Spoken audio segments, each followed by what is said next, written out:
দর্শক আপনাদের স্বাগতম। গণতন্ত্র, গণমানুষ এবং গণমাধ্যম নিয়ে আমাদের সাপ্তাহিক অনুষ্ঠান নিটোল টাটা ৩ গতে আমরা আজকে মানব পাচার রোধে করণীয় এই বিষয় নিয়ে বিস্তারিত আলোচনা করব ২ পর্বে। আজকে এই অনুষ্ঠানের প্রথম পর্বে অতিথিরা হলেন ঢাকা বিশ্ববিদ্যালয় অপরাধ বিজ্ঞান বিভাগের চেয়ারম্যান অধ্যাপক ডক্টর জিয়া রহমান এবং পাসপোর্ট অধিদপ্তরের সাবেক মহাপরিচালক MA মাহবুব। আপনাদের সঙ্গে আছি আমি সাইফুল হুদা। এছাড়া আমাদের সঙ্গে নানা শ্রেণী পেশার প্রতিনিধি রয়েছেন। প্রথমে ডক্টর জিয়া আপনাকে জিজ্ঞেস করি, এই এত লোক এত বড় সাগর পাড়ি দেয় জাস্ট নৌকা এবং ডিঙ্গি নৌকাতে করে অনেকে চলে যাচ্ছে বা ছোট্ট ছোট্ট ট্রলারে চলে যাচ্ছে, যেটা নর্মালি আমরা সাগরে যেতে সাহস পাই না। এইটার কারণটা কি? শুধু কি এই রিস্ক, এত রিস্ক নেয় কেন? শুধু কি অর্থনৈতিক কারণটাই মেন? ধন্যবাদ। মূলত অর্থনৈতিক কারণ, এবং এটা কিন্তু আসলে মানব পাচার শব্দটি নতুনভাবে সংযোজিত হয়েছে পৃথিবীর ইতিহাসে।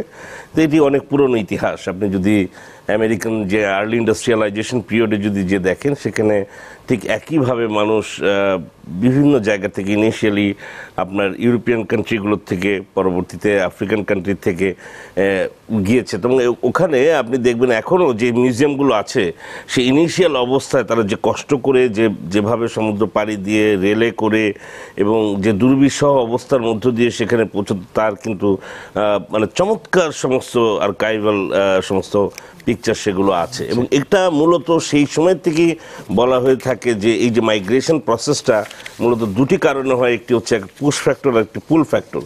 পুশ ফ্যাক্টরটি হচ্ছে যে আপনার যেখান থেকে আপনাকে ধাক্কা দিয়ে, এটা অধিকাংশ ক্ষেত্রে আমাদের মতো দেশে এই জিনিসটি ঘটে।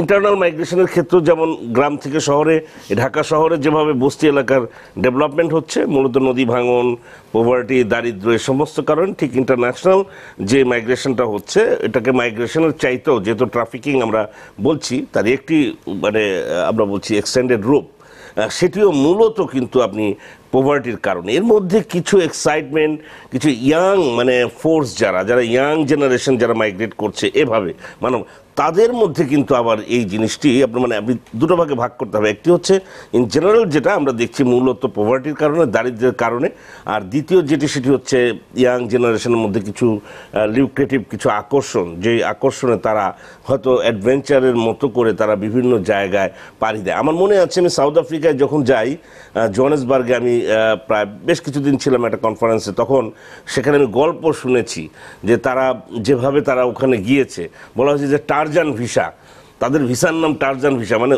উঠতে উঠতে এক জায়গা থেকে আর এক জায়গায় এভাবে করতে করতে তারা গিয়েছে। এবং এখন কিন্তু ওখানে বাঙালি প্রচুর ইয়াং ছেলে পেলে, তাদের প্রতি মাসে এক একজনের ইনকাম 4 লাখ 5 লাখ টাকা করে। তো কাজেই এটি একেবারে পুরোপুরি যে আপনি মনে করবেন যে অর্থনৈতিক কারণে, তা না। অনেকে হয়তো মানে যারা ইয়াং জেনারেশন আছে তারা হয়তো মনে করছে আরও অর্থনীতির মানে উন্নতির আশায় তার মোবিলিটিটা ডেভেলপ, স্ট্যাটাসটা চেঞ্জ করার জন্যে। এবং সেক্ষেত্রে ইয়াংদের মধ্যে এই জিনিসটি খুব বেশি থাকে। বিশেষ করে আমরা বলছি যে মানে উন্নত বিশ্ব বা সাউথ আফ্রিকার মতো কেসে। আর এখন যেটা আমরা রোহিঙ্গাদের বা আমাদের যে আরও যারা যে জনগোষ্ঠী যারা সমুদ্রপথে থাইল্যান্ড বা মালয়েশিয়া এসব জায়গায় যাচ্ছে, এটি মূলত আমি বলবো যে এখানে পভার্টি জিনিসটি বেশি আছে। এর বাইরেও কিন্তু আরও অনেক ধরনের মানে আমরা মানব পাচার মানে হিউম্যান ট্রাফিকিংয়ের আরও অনেক ধরন আছে। যেমন আমরা সেক্স ট্রেড, তারপরে আপনার অর্গান মানে যে এক্সট্রাকশন, এগুলো নেওয়ার জন্য কিন্তু অনেকে ডিসিভ করে। সেক্ষেত্রে কিন্তু দেখবেন যে হয়তো মানব পাচারকারীদের হয়তো তাদের কোনো পয়সাও হয়তো দিতে হয় না, ডিসিভ করে তাদেরকে অনেক উন্নত অনেক ধরনের প্রলোভন দেখিয়ে তাদেরকে নিয়ে যাওয়া হয়। তো কাজেই এখানে একটা মিক্সড বিষয় আছে। তবে মূলত আমরা বলছি যে আমাদের মতো তৃতীয় বিশ্বের দেশে দারিদ্র্যের কষাঘাত তো আছেই। ইন এডিশন টু পভার্টি আমি বলবো যে ইন্টারনাল যেই স্ট্রাকচার, সেখানে আমাদের আইনের যে বাস্তবায়ন, সেখানে কিছু শিথিলতা আছে বলে, বা যারা রেগুলেটরি এজেন্সিস আছে তাদের দেখভালের অভাবে আমরা দেখছি এই মানব পাচারগুলো সহজ হচ্ছে। আপনার কাছে আবার আসবো ডক্টর জিয়া। জনাব মাহবুব, অনেকগুলি লোক আমাদের গিয়ে আটকা পড়েছে, এখন থাই কর্তৃপক্ষের কাছে আছে। এই যে ইদানিং যেটা হলো, যদিও মানে ধরা পড়ার রেটটা অনেক কম, কিন্তু তারপরেও কয়েকশো হাজারের উপরে চলে গেছে এখন আমাদের কাছে যে ফিগারটা আছে। এতগুলি মানুষকে আবার ফিরিয়ে আনা আইনি প্রক্রিয়া কি হবে? ধন্যবাদ। মানব পাচার কথাটাই কিন্তু একটা অসামাজিক কথা, কারণ বিশ্বে মানব সম্পদটাকে অপব্যবহার করে এই আদম সন্তানকে এক জায়গা থেকে আরেক জায়গায় নিয়ে যাওয়া, এটা অত্যন্ত খারাপ কাজ। গণতান্ত্রিক যুগে, সভ্যতার যুগে এটাকে একটা বৈধভাবে কাজ করতে হবে। যারা অবৈধভাবে গেছে তাদের বিষয়টা হচ্ছে আইনি প্রক্রিয়ার মাধ্যমে চলে আসে। আজকেও নিউজে দেখলাম প্রায় ৮,০০০ মানুষ, বাঙালি এবং রোহিঙ্গা মিশ্রিত, তারা সাগরে ভাসছে এবং কয়েকশো মানুষের কঙ্কাল জঙ্গল থেকে উদ্ধার হয়েছে। মালয়েশিয়া এবং থাইল্যান্ডের বর্ডার জঙ্গল থেকে উদ্ধার হয়েছে। এই দেখে মনে হয় যে মধ্যযুগীয় যে আফ্রিকা থেকে যে দাস ধরে নিয়ে যাওয়া হতো, সে তার সাথেই কেবল তুলনা করা যায়। এটাকে রোধ করতে হবে। আপনার প্রশ্ন হচ্ছে, আমাদের সকলের প্রশ্ন, যে এগুলোকে আবার কীভাবে ফেরত নিয়ে আসতে হবে, এই মানব সম্পদকে, এই মানুষকে কীভাবে সম্পদ হিসাবে আবার বেশি ফেরত নিয়ে আসতে হবে। আমাদের দেশে রুলস রয়েছে এবং সে অন্য দেশেও যেখানে ধরা পড়েছে সেখানে দেশেও আইন রয়েছে, দুই আইনের সমন্বয়ে। এখন বিষয়টা হচ্ছে ওই দেশ থেকে ফরেন মিনিস্ট্রি, ওখানে যে গ্রাউন্ড লেভেল থেকে এটা মিনিস্ট্রিতে, হোম থেকে ফরেন মিনিস্ট্রিতে লিখতে হবে। ফরেন মিনিস্ট্রি এদেরকে নাগরিকত্ব যাচাইয়ের জন্য আমাদের দেশে ফরেন মিনিস্ট্রিকে লিখবে, আমাদের দেশে ফরেন মিনিস্ট্রি এটা হোম মিনিস্ট্রিকে লিখবে। হোম মিনিস্ট্রি তখন স্পেশাল ব্রাঞ্চ কিংবা লেভেলের পর্যন্ত যারা ল এনফোর্স করে, যারা এটা তদন্ত করে, তাদের কাছে মাধ্যমে যাবে এবং তাদেরকে আইডেন্টিফাই হতে হবে যে this person is Hales from our country. এই ব্যক্তিটি আমাদের দেশের, আমাদের অমুকের সন্তান, আমাদের দেশে অমুক অঞ্চলে বসবাস করত, সে মানুষ পাচারের খপ্পরে পড়ে, দালালের খপ্পরে পড়ে অবৈধ পথে এরা সাগর পাড়ি দিয়ে বিপদের মধ্যে রয়েছে। ওই প্রক্রিয়ার মাধ্যমে তাদেরকে নিয়ে আসতে হবে। ইচ্ছা করলে জাহাজে করে কিংবা করে আনা, এটা আইনের কথা নয়। আইনকে আইনের মাধ্যমে নিয়ে আসতে হবে। তো সুতরাং আমাদেরকে আরও একটা জিনিস করতে হবে, শুধু আনলে এখানে সমস্যার সমাধান হবে না, সমস্যার সমাধান করতে হবে। আমাদের প্রফেসর সাহেব যে কথাটা স্পষ্টভাবে উল্লেখ করেছেন, আই সাপোর্টেড দিস প্রোগ্রাম। বিষয়টা হচ্ছে এইটা যে আমাদের দেশে এত সুজলা সুফলা স্বচ্ছ শ্যামলা দেশ, এদেশ একটা উঠতি দেশ, এই দেশ একটা জায়গান্তিক দেশ। 1971 সাল থেকে যে আরম্ভ হয়েছে এবং আশা করি 2041 সালের মধ্যে যেটা একটা উন্নত দেশে রূপান্তরিত হবে, এমন একটি দেশের মানুষ কেন যাচ্ছে, এইটাকে আমাদের খতিয়ে দেখতে হবে। আমাদের খেয়াল রাখতে হবে যে আমাদের কি কর্মসংস্থান আছে, আমাদের যারা ইয়াং এনার্জেটিক পিপল রয়েছে তাদেরকে আমরা কি জনগণের জন্য জনসম্পদে পরিণত করতে পারছি, তাদেরকে আমরা যে শিক্ষা দিয়ে দেশপ্রেম উদ্বুদ্ধ করতে পারছি, আমাদের যে ল এনফোর্সিং এজেন্সি গ্রাউন্ড লেভেলে রয়েছে তারা কি সততার এবং দক্ষতার সাথে, শুধু সততা হলে হবে না, দক্ষতার সাথে তাদেরকে এক্সিকিউশন, তারা আইনটাকে এক্সিকিউশন করতে পারছে, ওইটাই আমাদের দিকে এখন খেয়াল করতে হবে। আমরা কয়েকটা প্রশ্ন নিয়ে নিই, 4টা প্রশ্ন একবারে নিয়ে নিই, তারপরে রেসপন্স আপনাদেরটা নিব। কি বলেন, আপনার পরিচয়টা দিবেন? জিয়া স্যারের কাছে আমার প্রশ্ন যে সমুদ্রপথে যারা অবৈধভাবে বিদেশে কর্ম দেওয়ার জন্য অবৈধভাবে মানুষদের নিয়ে যাচ্ছে, হয়রানির শিকার মূল্য করছে বা মানব পাচার করছে, এদেরকে আদৌ কোনো শাস্তি দেওয়া যাচ্ছে কিনা? আমি মুনিয়া তাসমিন, আমি একজন স্টুডেন্ট। আমার কোশ্চেন হচ্ছে যে এই যে এই মানুষগুলো যে মানব পাচারকারী যেই টিমগুলো জড়িত, ঠিক আছে, এরা হচ্ছে মাঝে মধ্যে দেখা যায় কি পুলিশরা এদেরকে ধরছে, নিরাপত্তা বাহিনী এদেরকে খুঁজে বের করছে, করার পরে জেলে যাচ্ছে তারা 4 মাস 6 মাস থেকে জামিনে ছুটে আসতেছে, এসে আবার সেই একই অপরাধ তারা করছে। তাহলে এখানে কি গভর্নমেন্ট কোনো স্ট্রং, আমাদের দেশে যে মানব পাচার রোধের যে আইনটা রয়েছে, এটা কি সঠিকভাবে প্রণীত হচ্ছে? আমার নাম হচ্ছে এআর খোকন, আমি ঢাকা বিশ্ববিদ্যালয় থেকে বিবিএ পড়ছি। মানব পাচার প্রতিরোধে যে বাংলাদেশে 2012 সালে বাংলাদেশ সরকার একটা আইন করেছে যে মানব পাচার প্রতিরোধের যে সর্বোচ্চ শাস্তি হচ্ছে মৃত্যুদণ্ড। তো এই আইনটা হচ্ছে জেলা পর্যায়ে নিয়ে ট্রাইব্যুনাল গঠন করে এখানে বাস্তবায়নের কথা বলা হয়েছে। যে আসলে ব্যাপারটা হলো যে এটা কতটুকু বাস্তবসম্মত বা বাংলাদেশ কি আদৌ কি এটা সম্ভব কিনা।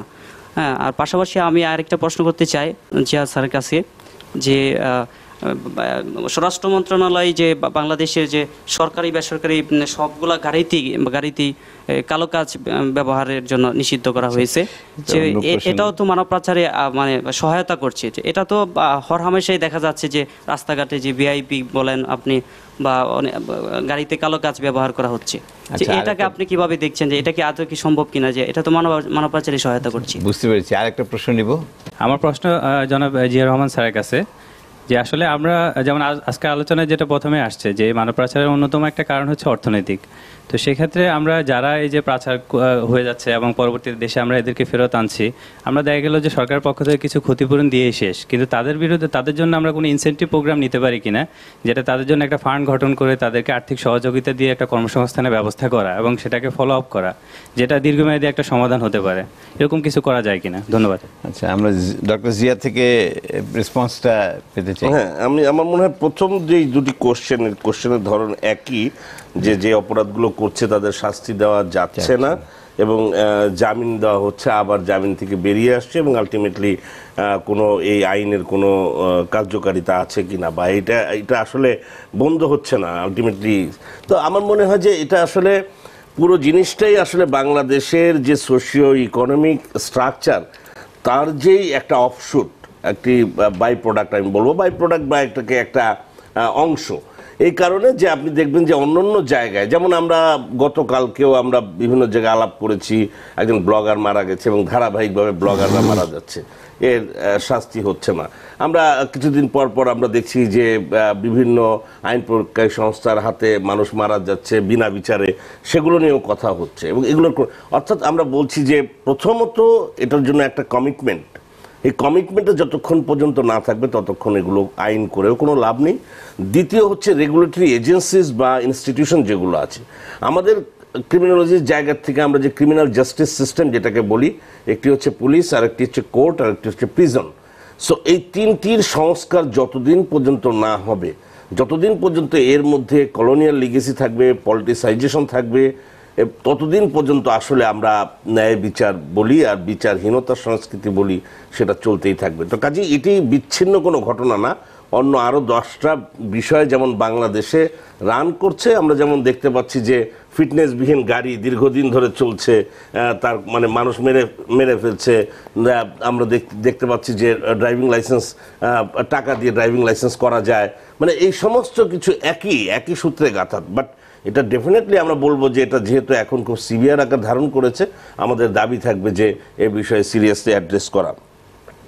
মানব পাচার 2012 সনের কথা বলা হয়েছে, যে 2012-তে যে আমাদের একটা হয়েছে, সেটা আসলে এটা বাস্তবায়ন সম্ভব কিনা। আমি মনে করি অবশ্যই বাস্তবায়ন সম্ভব, এবং এটাও আবারও একই কথা, যেটা যতক্ষণ পর্যন্ত আমাদের কমিটমেন্ট না থাকবে এবং আমরা যতক্ষণ পর্যন্ত এটার জন্য করার ব্যাপারে আমাদের দৃঢ়তা না থাকবে, ততক্ষণ পর্যন্ত আসলে আমরা এটা বন্ধ করতে পারবো না। আর কালো গাড়ির কথা বলা হচ্ছে, এই একই ক্রাইম, যে কোনো ক্রাইমের ক্ষেত্রে এটা দুর্ভাগ্য আমাদের দেশে হচ্ছে যে মানে আইনের শাসনটা সাধারণ মানুষের জন্য, একটা শ্রেণীর জন্য না। যারা প্রভাবশালী, যাদের পলিটিক্যাল পাওয়ারফুল, যাদের প্রচুর টাকা পয়সা আছে, তাদের জন্য একরকম আইন, আর যারা সাধারণ মানুষ তাদের জন্য। আমরা দেখতে পাচ্ছি যখন ক্ষুদ্র ঋণ গ্রামের মানুষ যখন দিতে না পারছে, হয়তো তাদের বাসার থেকে গরু বা বাসার বসতবাড়ি ভিটে এগুলো বিক্রি করে দিয়ে তাদেরকে আইনের শপথ করা হচ্ছে। অথচ এখানে কোটি কোটি টাকা ঋণ খেলাপিরা আছেন, বা হাজার হাজার কোটি টাকা হয়তো রাষ্ট্রের টাকা মেরে দিচ্ছেন, কিন্তু তাদের বিচার হয় না। সেই একইভাবে এই যে ইনজাস্টিস বা অসামাজিক অসমতা, তারই একটি আসলে বহিঃপ্রকাশ। আর একটি প্রশ্ন ছিল যে ক্ষতিপূরণ, এটা আমি মনে হয় যে খুবই একটা ভ্যালিড কোশ্চেন। এই জায়গার থেকে যে ট্রাফিকিংয়ের যে আমরা যে কারণ বলছি, কারণের পাশাপাশি এফেক্ট নিয়ে অনেক রিসার্চ হয়েছে, যে যারা এই ট্রাফিকিংয়ের ফলে যেভাবে যে কষ্টের মধ্যে তারা যখন মানে রেস্কিউ করা হয়, তাদের যে সাইকোলজিক্যাল যেই এফেক্ট তাদের পরে, এটা লং টার্ম, একটা শর্ট টার্ম এফেক্ট, আর একটা বলা হয় long term effect. So ultimately তাদেরকে রিহ্যাবিলিট করা এবং তাদেরকে ক্ষতিপূরণ দেওয়া এবং লং টার্ম, আমি মনে করি রিহ্যাবিলিটেশনের জন্য এটা আমাদের বাংলাদেশে অনেক এনজিও আছে যারা কাজ করে।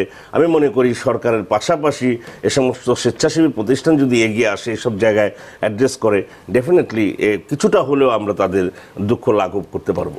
জনাব মাহবুদ, আপনার রেসপন্সটা। এই বিষয়ে।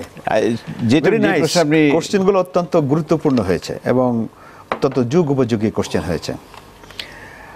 আমরা মানুষকে যদি আমরা সম্পদ হিসাবে দেখি তাহলে সম্পদ তখন 5 হবে না, কিন্তু আমরা মানুষকে সে সম্পদ হিসাবে গড়ে তোলার প্রয়াস এখনো 100% করে উঠতে পারিনি। আমাদের প্রফেসর সাহেব যে উত্তরে যে কথাটা বলেছেন অত্যন্ত সুন্দরভাবে বলেছেন যে 2012 সালের আইনটাকে আমাদের প্রতিফলিত হচ্ছে, আমরা কি এটা এক্সিকিউট করতে পারছি কি পাচ্ছি না। আইন আছে, আইনকে বাস্তবায়ন করার জন্য আবার কতগুলো নিয়ম কানুন রয়েছে, সেই নিয়ম কানুনের মাধ্যমে আইনকে বাস্তবায়ন করতে হয়। এটা অবশ্যই সম্ভব যদি একজন পাচারকারীকে গ্রেপ্তার করা সম্ভব হয় এবং তার এগেইনস্টে যদি তদন্ত করে সঠিক চার্জশিটটা দেওয়া হয় এবং সাক্ষী যদি আদালতে এসে তার সঠিক ডিসপোজ অফ করে সাক্ষী দেয়, তাহলে অবশ্যই এটা আইনটাকে প্রতিফলিত হবে। আমরা এখানে যে জিনিসটা আমরা উপলব্ধি করি, যে সমস্ত আমরা দেখতে পাই, যে সমস্ত অভিজ্ঞতার আলোকে যেগুলো স্পষ্টিত হয়, যে মামলা হয়, মামলার সাক্ষী হয়তো দিল, কিন্তু সাক্ষী আদালতে এসে যত সময় ডিসপোজ অফ করে না, সেই জন্য আদালত অনেক সময় তাদেরকে শাস্তি দিতে পারে না। তো আমরা এটাকে অ্যাওয়ারনেস গড়ে তুলতে হবে, আমাদেরকে সচেতনতা গড়ে তুলতে হবে। প্রত্যেকটা মহল্লায়, প্রত্যেকটা এলাকায় একটা জিনিস খেয়াল রাখতে হবে। আমি একটা বঙ্গবন্ধুর একটা স্মৃতির কথা বলি যে প্রত্যেকটি ঘরে দুর্গ গড়ে তোলো, প্রত্যেকটা ঘরে ঘরে দুর্গ গড়ে তোলো। এ কথাটা কিন্তু ওই 1971 সালের স্বাধীনতা যুদ্ধের দুর্গের কথা বলা হয়নি, দুর্গের কথা বলা হয়েছে আবহমান বাংলার সোনার বাংলা গড়তে হলে যে দুর্গ দরকার সেই দুর্গের কথা বলা হয়েছে। এই দুর্গ হচ্ছে সচেতনতার দুর্গ, এই দুর্গ হচ্ছে অ্যাওয়ারনেসের দুর্গ, এই দুর্গ হচ্ছে মানুষের উন্নত মন সৃষ্টি করার দুর্গ, উন্নত সাহস সৃষ্টি করার দুর্গ। তো আমরা যদি সেই সচেতনতা গড়ে উঠতে পারি, প্রত্যেকটা ঘরে যদি আমরা সচেতন যুবক সৃষ্টি করতে পারি, প্রত্যেকটা ঘরে যদি আমরা সচেতন যুবতী সৃষ্টি করতে পারি, যুব মহিলা সৃষ্টি করতে পারি, তাহলে মানব পাচার বন্ধ হবে। অ্যাওয়ারনেস ইজ সো ইম্পর্টেন্ট ব্যাপার। আমরা জানি আমাদের ইউনিয়ন লেভেল পর্যন্ত, আমাদের সিটি কর্পোরেশন, ইউনিয়ন কাউন্সিল, উপজেলা পরিষদ, এখানে একটা অ্যাওয়ারনেস করার জন্য মেথড রয়েছে, প্রসেস রয়েছে। That process have to execute. আপনারা শুনে থাকবেন, আপনারা যদি গ্রামগঞ্জের ছেলে হয়ে থাকেন তাহলে দেখবেন যে প্রতিটি গ্রামে চৌকিদার আছে না, দফাদার রয়েছে। প্রতিটি এলাকায় আজকাল বর্তমান মডার্ন পুলিশিংয়ে এখন কি আছে, পুলিশিং রয়েছে। অর্থাৎ সেই পুলিশিং থেকে যদি আমরা ইনফরমেশন সঠিকভাবে পাই এবং ইনফরমেশন যদি দক্ষতার সাথে এক্সিকিউট করা যায়, প্রত্যেকটা এলাকায় প্রাইমারি স্কুল আছে, প্রাইমারি স্কুল এলাকাতে যে সমস্ত জনপ্রতিনিধি আছে, মেম্বার, চেয়ারম্যান, তার এক্সিকিউশনে যারা থাকে, যারা ল এনফোর্সমেন্ট এক্সিকিউশন থাকে, তারা যদি যে ওই এলাকার মানুষকে নিয়ে, ওই এলাকার যুবককে নিয়ে, ওই এলাকার আবল বৃদ্ধ বনিতাকে নিয়ে এটার কুফল এবং সুফল যদি প্রচার করা যায়, বলা যায়, শিক্ষা দেওয়া যায়, তাহলে কিন্তু এটা বন্ধ হবে এবং তখনই সম্ভব হবে একটা দেশকে সঠিকভাবে সঠিক পথে চালিয়ে নিতে। জনসম্পৃক্ত এবং মানুষকে কাজে লাগানো। জনাব মাহবুব, আমাদের বেশিরভাগ দেখা যায় যে এয়ারপোর্টস বা সি পোর্ট বা ল্যান্ড রুটে ততটা পাচার হয় না, মানে পাচারকারীরা অ্যাক্টিভ না, কিন্তু দেখা যাচ্ছে এই সাগর পথে যেখানে ভিজিলেন্সটা কম সেখান থেকে বেশি হচ্ছে। এই জায়গার এই ক্ষেত্রে আমাদের পুলিশ বা আইন শৃঙ্খলা বাহিনীর কী করণীয় থাকতে পারে? দিস ইজ ভেরি ইম্পর্টেন্ট নাও। এটা অত্যন্ত আমাদের যে এয়ারপোর্ট, আমাদের যে ল্যান্ড পোর্ট, যেটা এখানে ইমিগ্রেশন সেন্টার রয়েছে, যেখানে পুলিশের এবং ইমিগ্রেশন অফিসারদের আধিপত্য আছে, সেখানে এগুলো হয় না। যদি হয় এটা মিস হয়। কিন্তু সাগর পথে, খুলনার মোংলা পথে যদি চলে যায়, সুন্দরবন বেড়ানোর নাম করে যদি চলে যায়, যদি কক্সবাজারের রিমোট এলাকার থেকে, সেন্ট মার্টিন থেকে যে মানুষ চলে যায়, তাহলে এটা প্রতিরোধ করবে কিভাবে? এর প্রতিরোধে একমাত্র ব্যাপার হচ্ছে জনসচেতনতা। প্রত্যেকটা গ্রামে দুর্গ করতে হবে, প্রত্যেকটা এলাকায় মানুষকে জানাতে হবে, এবং প্রত্যেকটা এলাকায় যারা এই অসামাজিক কাজের সাথে জড়িত, যারা আমরা বাংলা ভাষায় বলি দালাল, তাদেরকে চিহ্নিত করতে হবে, চিহ্নিত করে তাদেরকে আইনের আওতায় নিয়ে আসতে হবে। ওই যে কথা বললেন না 2012 সালের আইন, ওই আইনটাকে সঠিক প্রয়োগ করতে হবে। আমরা একটা ছোট্ট বিরতি তাহলেই নিয়ে আসি। মানব পাচার রোধে করণীয় এই বিষয় নিয়ে আমরা আরো কথা বলবো একটা ছোট্ট বিরতির পরে। আমাদের সঙ্গেই থাকুন।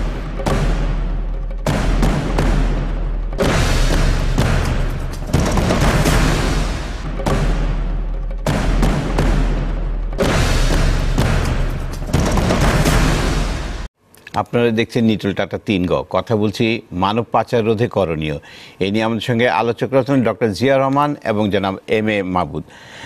ডক্টর জিয়া, আমার এটা শেষ করে নিই একটু। আচ্ছা, যে কথাটা বলছিলাম যে সচেতনতা কিভাবে করবে মানুষকে, বর্তমান পুলিশের কমিউনিটি পুলিশের নাম আপনারা শুনেছেন।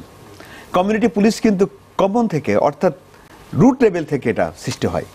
এই কমিউনিটি পুলিশ প্রত্যেকটা গ্রামে গড়তে হবে।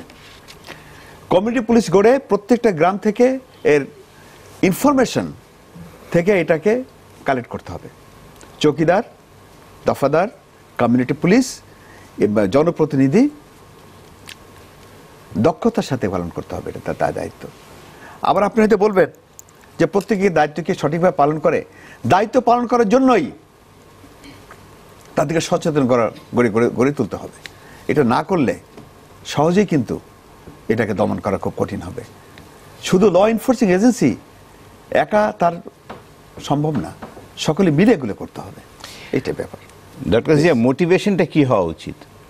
না, মোটিভেশনটা আসছি, তবে তার আগে আপনি যে প্রশ্নটা করেছিলেন মাহবুব সাহেবকে, আমি মনে করি এটি অত্যন্ত ইম্পর্টেন্ট। কারণ একটি বিষয় কিন্তু আমরা বারবার বলছি, যারা সোশিওলজিস্ট, আমরা বলছি যে আমাদের সোসাইটির একটা ট্রান্সফরমেশন ঘটছে এবং এটি আমরা এখন একটা ট্রানজিশন পিরিয়ডের মধ্যে আছি। 10 বছর আগে বা 5 বছর আগেও কিন্তু আমরা এইভাবে এত স্টুডেন্টদের সাথে এ ধরনের অনুষ্ঠান করার সুযোগ পেতাম না, এত চ্যানেল ছিল না। অর্থাৎ আমরা দেখতে পাচ্ছি যে আমাদের বাংলাদেশে আমাদের যে লোকাল যে ট্রেডিশন কালচারের সাথে সাথে আমাদের ইন্টারন্যাশনাল গ্লোবালাইজ নানা রকম নর্মস এবং নানা রকম অ্যাক্টিভিটিস এনফোর্স করে গেছে, ঢুকে গেছে। তো এর কারণে কিন্তু আমরা এবং একই সাথে আমরা দেখছি, আমরা যেগুলো বলছি যে আমাদের সোশিও ইকোনমিক ইন্ডিকেটরের সব জায়গায় আমাদের উপরের দিকে যাচ্ছে। তো সোসাইটি যখন ট্রান্সফরমেশন ঘটে, মিনিং হচ্ছে আপনার ডিম্যান্ড, প্রচুর ডিম্যান্ড তৈরি হচ্ছে। এখন আপনি যে কথাটি বলছেন, আমরা হয়তো আগে এভাবে হয়তো চিন্তা করিনি, সেন্ট মার্টিন নিয়ে বা কক্সবাজার নিয়ে, রোহিঙ্গা নিয়ে, এসব নিয়ে আমরা চিন্তা করিনি। বা তো কোস্টগার্ড যেটা রয়েছে, আমি মনে করি এটাকে আরও সিরিয়াসলি বাড়ানো উচিত। কারণ আমরা দেখতে পাচ্ছি যে আমাদের যে পোর্ট যেগুলো আছে, এয়ারপোর্ট বা মানে রেলওয়ে পথে যে আনা নেওয়া যেটুকু আছে, সেই জায়গায় কিন্তু আমরা দেখতে পাচ্ছি যে রিলেটিভলি সেফ। তো কাজেই এই জায়গাটায় সচেতনতা তো কোনো সন্দেহই নেই, এটি সর্ব জায়গায় আমাদেরকে ছড়িয়ে দিতে হবে। কিন্তু আমি মনে করছি যে এই সময় ডিম্যান্ড যেগুলো, যে এই সোসাইটির এই ট্রান্সফরমেশন যখন ঘটছে, তখন কিছু কিছু ডিম্যান্ড তৈরি হচ্ছে যে আপনি চাইলে পরেও আপনি মানে শুধু সচেতনতা দিয়ে এটা হবে না। সেই কারণে আপনার ল এনফোর্সিং এজেন্সির যেই জায়গাটা যার প্রয়োগ দরকার, সেই ধরনের এজেন্সি, নতুন নতুন মানে ফোর্স, সেগুলো ডেভেলপ করা দরকার। একটু উদাহরণ দিচ্ছি, দেখেন একসময় আমরা কক্সবাজারে যেতাম, আপনি সি বিচে যেয়ে দেখা যেত হয়তো 10-15 জন মানুষ আছে, তাই না? এখন আমরা হাজার হাজার মানুষের লাইফস্টাইল চেঞ্জ হয়েছে, রিক্রিয়েশন ঈদের সময় মানুষ চলে যায়। এখন দেখেন একজন মানুষ বা দুজন মানুষ যদি ওখানে নামে, যে কোনো সময় যে কোনো মানুষের শরীর সমাধি ঘটতে পারে। তাহলে পুরো সি বিচের জন্য এটা, আমি যেটা বলছিলাম যে ট্রান্সফরমেশনের সাথে সাথে আপনার যে ডিমান্ড তৈরি হচ্ছে, সি বিচকে কক্সবাজারের আপনার এই সিকিউরিটি মানুষের এই সিকিউরিটি দেওয়ার জন্য কিন্তু আমরা স্পেশাল ফোর্স ওখানে, যেটা আমরা বে ওয়াচ ছোটবেলায় দেখেছি, সেই ধরনের আপনার মানে বাহিনী বলেন বা রেগুলেটরি এজেন্সিস বলেন, সেগুলো গড়ে তুলতে হবে। মোটিভেশনটা তো ডেফিনেটলি, মোটিভেশনটা একেবারে রুট লেভেল থেকে আমাদের দেয়া দরকার, যেটি আমরা বলছি কমিউনিটি লেভেলে, নেবারহুড লেভেলে। এবং যেটি সত্য যে আসলে এই যে এখান থেকে যারা যাচ্ছে, তাদের যে দুর্বিষহ জীবন, এমনকি ধরেন যারা হয়তো সব ক্ষেত্রে এটা হচ্ছে না, যেমন আমি যেহেতু লেবার ইস্যু নিয়ে কাজ করি, আমি ধরেন সাউথ আফ্রিকার কেস যেটা দেখেছি, সেখানে তো আপওয়ার্ড মোবিলিটি হয়েছে, প্রচুর তাদের ইনকাম বেড়েছে, কিন্তু আপনি জানেন না কি ইনসিকিউর অবস্থার মধ্যে তারা থাকে। মানে এগুলো দেখাতে পারলে, তারা ধরে ব্যবসা করছে একটা দোকান, পুরো দোকানটা গ্রিল দিয়ে ঢেকে শুধুমাত্র এত ছোট একটু জায়গা আছে যেখান দিয়ে সে ট্রানজাকশন করছে আর কি, জিনিসপত্র বিক্রি করছে, মুদির দোকান, গ্রোসারির দোকান। অর্থাৎ যে কোনো সময় সে হুমকির মধ্যে থাকে, কারণ ওখানে ব্ল্যাকরা যেভাবে তাদেরকে রবারির বা ডাকাতির কারণে খুন রাহাজানি এগুলো সিরিয়াস। এর বাইরে যারা এই যে আমরা মালয়েশিয়ার উদাহরণ, থাইল্যান্ডের উদাহরণ, এগুলো আমরা মিডল ইস্টে বাচ্চাদের যে জকির ব্যবহার, তাই না, এগুলো আমরা মানে অনেক ধরনের কাজেই আমি মনে করি যে বিদেশে গেলেই মোবিলিটি বেড়ে যাবে। এখানে সাগরের বা যাওয়া পর্যন্ত তো কঠিন অবস্থা, যাওয়ার পরেও যে তারা খুব স্বস্তিতে থাকবে সেই জায়গাগুলো অ্যাড্রেস করতে হবে। যে মোটিভেশনের কথা আপনি বলেছেন, যে আসলে আমাদের মতো একটি দেশ যেটা আমরা বলছি ট্রানজিশনের দিকে, ট্রান্সফরমেশনের দিকে, এবং আমাদের সব দিকে কিন্তু আমাদের একটা টেক অফ পর্যায়ে আছি। উন্নয়নের যে টেক অফ পর্যায়টা বলা হয় যে আমরা এখন একেবারে মানে একটা প্লেন যখন উড়ান দেয় সেই রকম একটা অবস্থার মধ্যে আমরা আছি। তো আমি মনে করি যে এই জায়গাটা আমাদের যে সমস্ত মানুষ যারা মনে করছে বিদেশে গেলে তাদের ভাগ্য পরিবর্তন হবে, তাদের ক্ষেত্রে আমাদের এখান থেকে নিবেদন থাকবে যে না, বাংলাদেশেও এখন আসলে অনেক সুযোগ সৃষ্টি হয়েছে, এবং আমি মনে করি বাংলাদেশের ওই শ্রম, ওই টাকা আপনি যদি এখানে ইনভেস্ট করেন তাহলে এখান থেকেই কিন্তু আপনি, সমস্যা আছে ডেফিনেটলি, আমরা মনে করি না আমরা একেবারে সব জায়গায়, বাট এই সবার সম্মিলিত প্রচেষ্টায় ডেফিনেটলি আমি মনে করি যে এখান থেকে উত্তরণ ঘটা সম্ভব। জনাব মাহবুব, আমাদের এইটা তো গেল বিনা পাসপোর্টে পাচার হয়ে যাচ্ছে। কিছু কিছু পাচারকারীদের আমরা দেখেছি পাসপোর্ট গলা কাটা, এখন তো গলা কাটা সম্ভবপর না, কিন্তু তারপরে এই যে গলা কাটা সম্ভবপর না পাসপোর্ট যে পাসপোর্ট হয়ে যাওয়ার কথা বা মেশিন রিডেবল পাসপোর্ট হয়ে যাওয়ার কথা, এই নভেম্বরের মধ্যে না দিতে পারলে এই আমাদের কয়েক লাখ শ্রমিক আছেন সৌদি আরবিয়ায়, মালয়েশিয়া আছেন বেশ কিছু, এদের এই পাসপোর্ট পাওয়া নিয়ে একটা জটিলতার সৃষ্টি হচ্ছে। এইটা কিভাবে নিরসন সম্ভব? এটা একটা ভেরি ইম্পর্টেন্ট কোশ্চেন।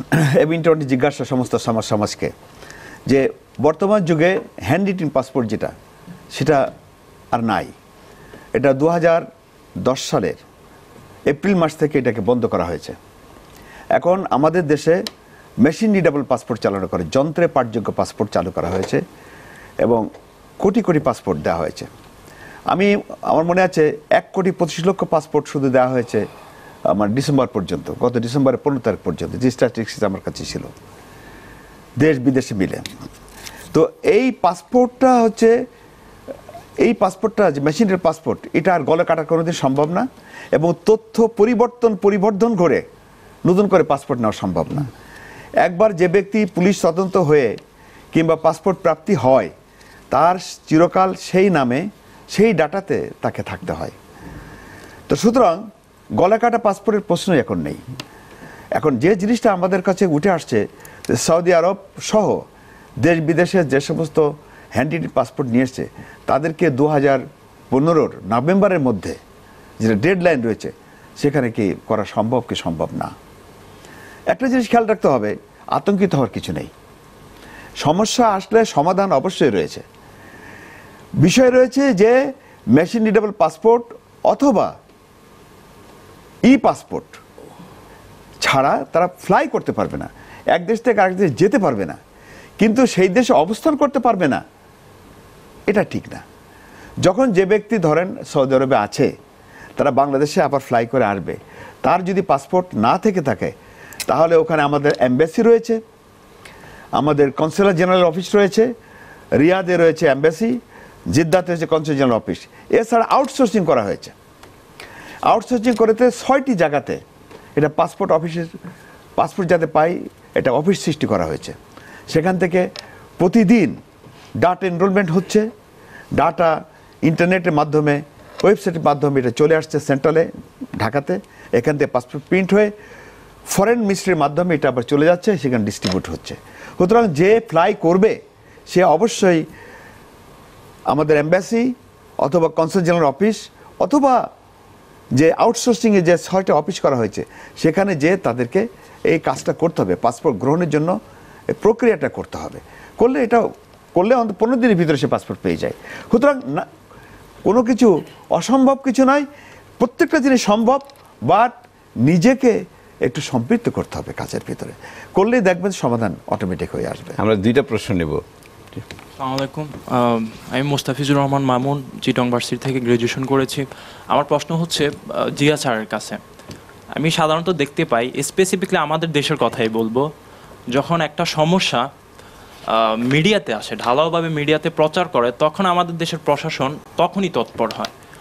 কিন্তু মিডিয়াতে যতক্ষণ আসে না ততক্ষণ এই প্রবলেমটা বিহাইন্ড দ্য স্ক্রিনে থাকে।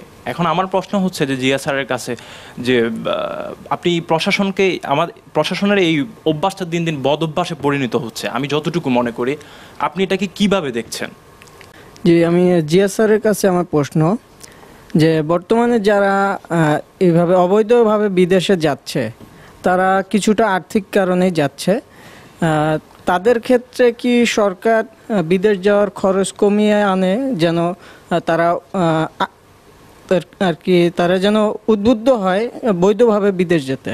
আমি মনে করি এটিও খুব একটি কমন প্রশ্ন। এটি মানে শুধুমাত্র ট্রাফিকিংয়ের ক্ষেত্রে না, সব ক্ষেত্রেই মানে সেন্সেশনাল একটা মার্ডার হলে, সেন্সেশনাল একটা নিউজ হলে আমরা দেখি সরকার তৎপর হয়ে যায়, এবং তৎপর হয়ে যাওয়ার কিছুদিনের পরে এটা মানে এটা দেখা যাচ্ছে যে এটা কোনো পলিটিক্যাল পার্টির সাথে রিলেটেড না। এটি হচ্ছে স্টেট যে মেশিনারিজগুলো আছে, সে স্টেট মেশিনারিজ, যেটাকে আমরা স্টেট অ্যাপারেটাস বলি, ব্যুরোক্রেসি বা পুলিশ, জুডিশিয়ারি, যাই আমরা বলছি, এগুলো আসলে আমরা সেই কলোনিয়াল লিগেসি, সেই লিগেসি বহন করছে, এবং এই লিগেসির মধ্যে যে ট্রান্সপারেন্সি, ইন্ডিপেন্ডেন্স যেগুলো আমরা বলি, বা রিফর্ম হওয়া, সেগুলো হয়নি। তারই আসলে রিফ্লেকশন আমরা এগুলো দেখি। সরকার তৎপর হয়ে যায় কারণ ন্যাচারালি একটা জনমত, তাদের একটা ভীতি থাকে যে জনমতের একটা নেগেটিভ প্রভাব পড়তে পারে, সো আলটিমেটলি একটা আই ওয়াশের মধ্য দিয়ে। কিন্তু যেই প্রক্রিয়ায় আমরা চলছি, সেই প্রক্রিয়ার আমূল পরিবর্তন না হলে আসলে এটা সম্ভব না। তবে একটি বিষয় আমি মনে করি, media is also part of this changing process, এবং আমি মনে করি আজকের যে মিডিয়া আজকে এসছে, যে পরিমাণ আমরা ইলেকট্রনিক চ্যানেল এসছে, বা আমাদের যে প্রিন্ট মিডিয়ার প্রসার ঘটেছে, আমি ব্যক্তিগতভাবে মনে করি আজকে হয়তো পুরোপুরি সুফল না পেলেও ধীরে ধীরে এটি অ্যাওয়ারনেসের বা একটা প্রেশার গ্রুপ হিসেবে কাজ করার জন্য অত্যন্ত শক্তিশালী ভূমিকা পালন করবে। আর দ্বিতীয় যেটি বলা হয়েছে খুবই খুবই যৌক্তিক, এবং আমি মনে করি রিলেভেন্ট, স্পেশালি আমাদের মতো তৃতীয় বিশ্বের দেশগুলোতে। এটি আমি মনে করি আমাদের বর্তমান সরকার কিন্তু এ ব্যাপারে কিছুটা আমি বলবো রিলেটিভলি ভালো অ্যাড্রেস করেছে। যিনি আমরা ম্যান পাওয়ার মিনিস্টার আছেন, আমরা বেশ কিছু জায়গায় আমরা দেখেছি পয়সা অনেক কমিয়ে এনে বিভিন্ন জায়গায় skill labour force, unskilled labour force এগুলো পাঠানোর ব্যবস্থা করা হচ্ছে। আমি মনে করি আমাদের এটা একটা কিন্তু রেভিনিউয়ের একটা অন্যতম বড় খাত, এবং যে কোনো সরকারের কাছে আমি মনে করি শুধু এই মানব পাচারকে কেন্দ্র করে না, আমরা অনেক সময় এটা অ্যাড্রেস করেছি যে আমাদের যেই ফরেন কারেন্সি আর্নিংয়ের যে সোর্স, প্রধান সোর্সই কিন্তু আসলে এই যে ম্যান পাওয়ার, এবং আমাদের যে ম্যান পাওয়ার আছে, এই ম্যান পাওয়ারকে কিন্তু আমরা রিয়েলি ইউটিলাইজ করতে পারি যদি আমাদের ফরেন মিশনগুলো যেখানে যেখানে আছে তারা যদি সিরিয়াস হয়, তাদের মধ্যে যদি ওই যে আমি বললাম যে পুরনো ব্যুরোক্র্যাটিক চিন্তা ছেড়ে যদি তারা রিফর্ম ব্যুরোক্রেসি কিংবা জনগণের ব্যুরোক্রেসি হিসেবে, ডেমোক্রেটিক ব্যুরোক্রেসি হিসেবে তারা ডেভেলপ করতে পারে, ডেফিনেটলি আমি মনে করি পৃথিবীর বহু জায়গায় এই সুযোগ আছে যেখানে হয়তো আমাদের এই শ্রমিকদেরকে পাঠানো যেতে পারবে অল্প পয়সায়। যেমন কানাডাতে আমি জানি, কানাডাতে কিছুদিন আগে প্রচুর লেবার নেওয়া হয়েছে, এবং সেখানে বাংলাদেশ কিছু পাঠিয়েছে, কিন্তু আমাদের এখানকার ইন্টারনাল কিছু প্রসেসের দুষ্টচক্রের হাতে পড়ে সেটাও কিন্তু হারাতে বসেছিল। তো কাজে আমি মনে করি this is a good process, এবং এটা একটা অল্টারনেটিভ ওয়ে যেটাকে আমরা অ্যাড্রেস করতে পারি বৈধভাবে আমাদের সাধারণ মানুষদের। কিন্তু আমার দৃঢ় বিশ্বাস যে শুধু এটা দিয়েই হবে না, এটাকে একটা কম্প্রিহেন্সিভ প্যাকেজের মধ্যে আনতে হবে। কম্প্রিহেন্সিভ প্যাকেজের মধ্যে অ্যাড্রেস করতে পারলেই কেবল আমার মনে হয় যে এই মানব পাচার রোধ সম্ভব। যারা মাহবুব, এই খরচ কমানোর ব্যাপারে আচ্ছা, আমার সহকর্মী জিয়া রহমান সাহেব, the professor, is very nicely address this matter. তো বিষয়টা হচ্ছে বর্তমান সরকার এবং এর আগের যে সরকার ছিল, জননেত্রী শেখ হাসিনার সরকার, ক্ষমতায় আসার পরেই কিন্তু এই বিষয় অত্যন্ত গভীরভাবে অ্যাড্রেস করেছে। আপনারা দেখবেন যে আমাদের এখন জনশক্তি ও কর্মসংস্থান মন্ত্রণালয় যেটা রয়েছে, সেখানে একটা সেলই করা হয়েছে, সেখানে একটা হয়েছে কিভাবে খরচ কমিয়ে এনে বিদেশে লোক যেতে পারে। 40,000 টাকায় মাত্র মালয়েশিয়াতে যাওয়া যায়। মিডল ইস্টে ঠিক অনুরূপভাবে সরকার চেষ্টা করছে, খরচ কমিয়ে আনা হয়েছে, কিন্তু এটা বৈধভাবে যেতে হবে। অবৈধভাবে যারা যায় তাদের জন্য তো এটা নয়। বৈধভাবে যাওয়ার জন্য খরচ যথেষ্ট গভর্নমেন্ট কমিয়েছে, এবং শুধু তাই না, কর্মসংস্থান ব্যাংক যেটা রয়েছে সেখান থেকে তাদেরকে লোন দেওয়া হচ্ছে, ঋণ দেওয়া হচ্ছে, যে তোমরা এই টাকা পরবর্তী টাইমে খরচ করবা। তো এটা হয়তো মানুষ জানে না, যারা যাচ্ছে তারা হয়তো সঠিকভাবে জানে না, এই জন্য বারবার প্রশ্ন উঠছে যে এটা অ্যাওয়ারনেস সৃষ্টি করা। তো আরেকটা জিনিস মামুন সাহেব একটা ভালো কথা বলেছে যে মিডিয়াতে প্রচার হওয়ার পরেই কি আমরা এরপরে আমরা জাম্প করি না, তার আগের থেকে আমাদের কোনো দায়িত্ব আছে। দায়িত্ব কিন্তু প্রত্যেকের রয়েছে, শুধু ল এনফোর্সিং এজেন্সির নাই। ল এনফোর্সিং এজেন্সি কিন্তু একটা গণতান্ত্রিক দেশে, গণতান্ত্রিক সোসাইটিতে প্রত্যেকে আইন পালন করা, আইন মান্য করা। যারা আইন মান্য করবে, আইনকে যারা মান্য করতে বাধ্য করা হবে, এর মধ্যে পার্থক্য রয়েছে। যারা মান্য করবে তাদের জন্য সবকিছু ইজি। তো সুতরাং আমাদের প্রথম থেকেই এটা রয়েছে, এই জন্য ল আছে, অভিবাসন ল আছে। এটা মানে আইনকে ভঙ্গ করলে কি হবে তার শাস্তির বিধান রয়েছে। অর্থাৎ সরকার কিন্তু প্রথম থেকেই, সরকার যখনই সৃষ্টি হয়েছে তখন থেকে কিন্তু এর অ্যাওয়ারনেস সৃষ্টি করার জন্য চেষ্টা করছে। মিডিয়াও তার কাজ করছে। বর্তমান মিডিয়া এই যে পৃথিবীর অত্যন্ত গুরুত্বপূর্ণ অধ্যায় পালন করে। তারা মানুষের কে অ্যাওয়ারনেস সৃষ্টি করে, সরকারকে মানে যাদের কাজটা করে সেই জন্য সরকারকে সহযোগিতা করে, বাধ্য করে না, সহযোগিতা করে। এই সহযোগিতা করে বলেই আমরা তাড়াতাড়ি এটা জানতে পারি। আজকে যেমন আমরা প্রথমেই কি দৃষ্টি আকর্ষণ করেছে, খবরের কাগজ খুলে প্রথমে দেখি মালয়েশিয়াতে এলাকায় জঙ্গলে কত লোক ধরা পড়েছে। আমার মনে হয় আমরা যেখানে যারা প্রত্যেকে বসে আছি এই খবরটা প্রথমে পড়েছি। তো আমি কিন্তু ব্যক্তিগতভাবে এই খবরটা প্রথমে পড়েছি যে কত লোক আছে, কত তার কি অবস্থা হলো। তারপরে গেছে আবার ভূমিকম্পের খবরে। অর্থাৎ আমার হৃদয়টা কাঁদে যে মানুষের দুঃখ দুর্দশা কোথায় আছে সেই দিকে দৃষ্টি আকর্ষণ করে। জনাব M A Mahbub, doctor Zia, আপনাদের দুইজনকে অনেক অনেক ধন্যবাদ আমাদের স্টুডিওতে আসার জন্য। দর্শক, এই পর্যায়ে নিব একটু বিরতি। বিরতির পরও আমরা কথা বলবো মানব পাচার রোধে করণীয় এই বিষয় নিয়েই। তখন অতিথি থাকবেন দুইজন বিশিষ্ট সাংবাদিক নাইমুল ইসলাম খান এবং শ্যামল দত্ত। আমাদের সঙ্গেই থাকুন।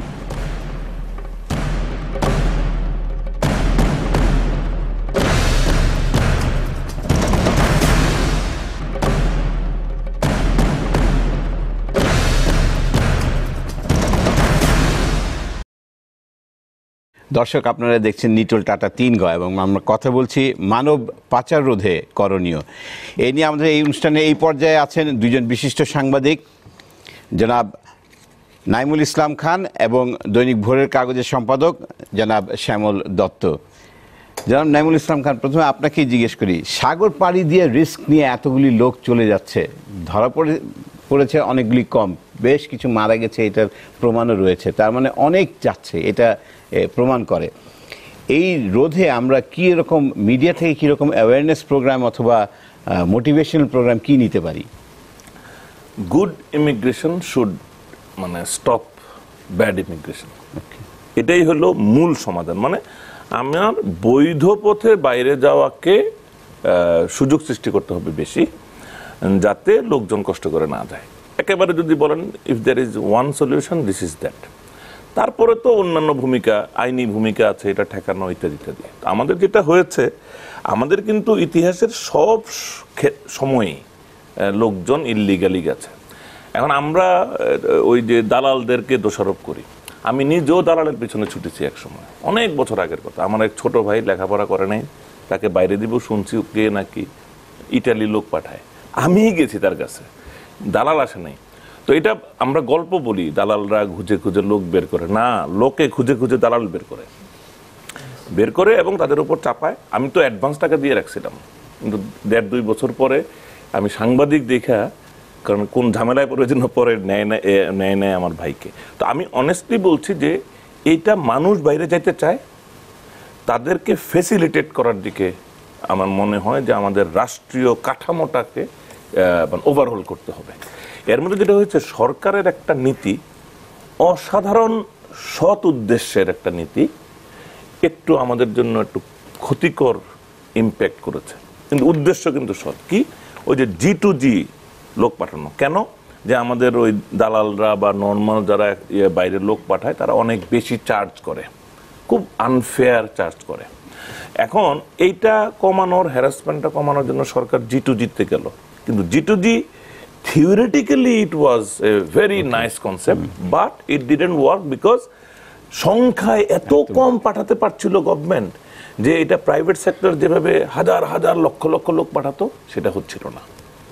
এখন এই জায়গাটাতেই ডিমান্ডের সাথে সাপ্লাইয়ের এই যে গ্যাপটা তৈরি হয়েছে, তখন ন্যাচারালি নদী যেমন স্বাভাবিকভাবে কোথাও প্রতিবন্ধকতা আসলে নিজের মতো রাস্তা তৈরি করে নেয়, মানুষও সেরকম রাস্তা তৈরি করে নিয়েছে এবং সংখ্যাটা বেশি হয়ে গেছে এই জন্য। কিন্তু আমি আবারও বলি, সবসময় আমাদের ছিল আমরা সাকসেসফুল হয়ে গেলে এইগুলি পত্রিকায় ছেপেছি কি কষ্ট করে সে ইটালি গেছে, কিন্তু পথের মধ্যে কে কে মারা গেছে, কে কে হারিয়ে গেছে, কে কে ব্ল্যাকমেইলড হয়েছে। ব্ল্যাকমেইলিং কিন্তু বেশি হয় ওই সময়ে, মানে লোকটাকে নিয়ে যায় হয়তো 15,000 টাকার কথা বলে, কিন্তু রাস্তায় নিয়ে তারপরে ফ্যামিলিকে টর্চার করে, ওই যে আরো 30,000 পাঠাও ভেঙে ভেঙে, তারপরে বলে আবার 15,000 পাঠাও, এর করতে করতে 3, 4, 5, 7 লাখ টাকা এক একজনের জন্য খরচ হয়, তারপরও জীবনের নিরাপত্তাহীনতা থাকে। জনাব শ্যামল দত্ত, আপনি কিভাবে চিন্তা করছেন যে অ্যাওয়ারনেস বিল্ডিং এবং মোটিভেশনাল প্রোগ্রামগুলি মিডিয়াতে আসতে পারে? মিডিয়াতে তো আসতেই হবে এবং স্থানীয়ভাবে উদ্যোগ নিতে হবে। আসলে দুর্ভাগ্য হচ্ছে যে এই বিষয়টা নতুন কোনো সমস্যা না, আমরা অনেক দিন ধরে এটার উপর নজরদারি করে নেই। বাট বিশেষ করে সমুদ্র পথে মানব পাচার এটা বহুদিনের সমস্যা। আরও যদি বলি, আরাকান রাজ্য থেকে শুরু করে যে জনগোষ্ঠী মায়ানমারের দিকে এবং মায়ানমার পরবর্তী থাইল্যান্ড, ইন্দোনেশিয়া এখানে যাওয়ার ঘটনাটা কিন্তু আজকের না, এটা কয়েক দশক আগের থেকে হয়েছে। আপনি যদি বিশেষ করে থাইল্যান্ডের বিভিন্ন গবেষকদের গবেষণার দিকে তাকান, তারা বহু আগে এই জিনিসটা করেছিল, ডিটেক্ট করেছিল, কিন্তু আমরা এদিকে উদ্যোগ দিন। এমনকি জাতিসংঘকে তারা অনুরোধ করেছিল একটা সময়ে, UNHCRকে, যে এখানে একটা ক্যাম্প করা যায় কিনা স্পেশালি রোহিঙ্গা মুসলিমদের জন্য। আপনি জানেন যে আরাকান রাজ্যে প্রায় 10 লাখের মতো রোহিঙ্গা মুসলিম আছে, যারা নাগরিক হিসেবে কোনো স্বীকৃতিই নেই তাদের। এমনকি সর্বশেষ গত বছর যে সেন্সাসটা হলো মায়ানমারে, সেই সেন্সাসে তাদেরকে গণনাই করা হয়নি। 147টা উপজাতির মধ্যে, বিভিন্ন জাতিগোষ্ঠীর মধ্যে তাদেরকে অন্যান্য জাতি হিসেবে ধরে একটা গণনা করা হয়েছে, কিন্তু তাদের কোনো নাগরিক সুবিধা নেই। আগে যে জিনিসটা ছিল, যেটি কারণে এটা হঠাৎ করে বেড়ে গেছে, সেটি হচ্ছে বাংলাদেশের মধ্য দিয়ে এই রোহিঙ্গা মুসলিম জনগোষ্ঠী বাংলাদেশে আশ্রয় পেয়েছে। বাংলাদেশের পাসপোর্ট নিয়ে তারা মধ্যপ্রাচ্যের বিভিন্ন দেশে যাওয়ার সুযোগ পেত।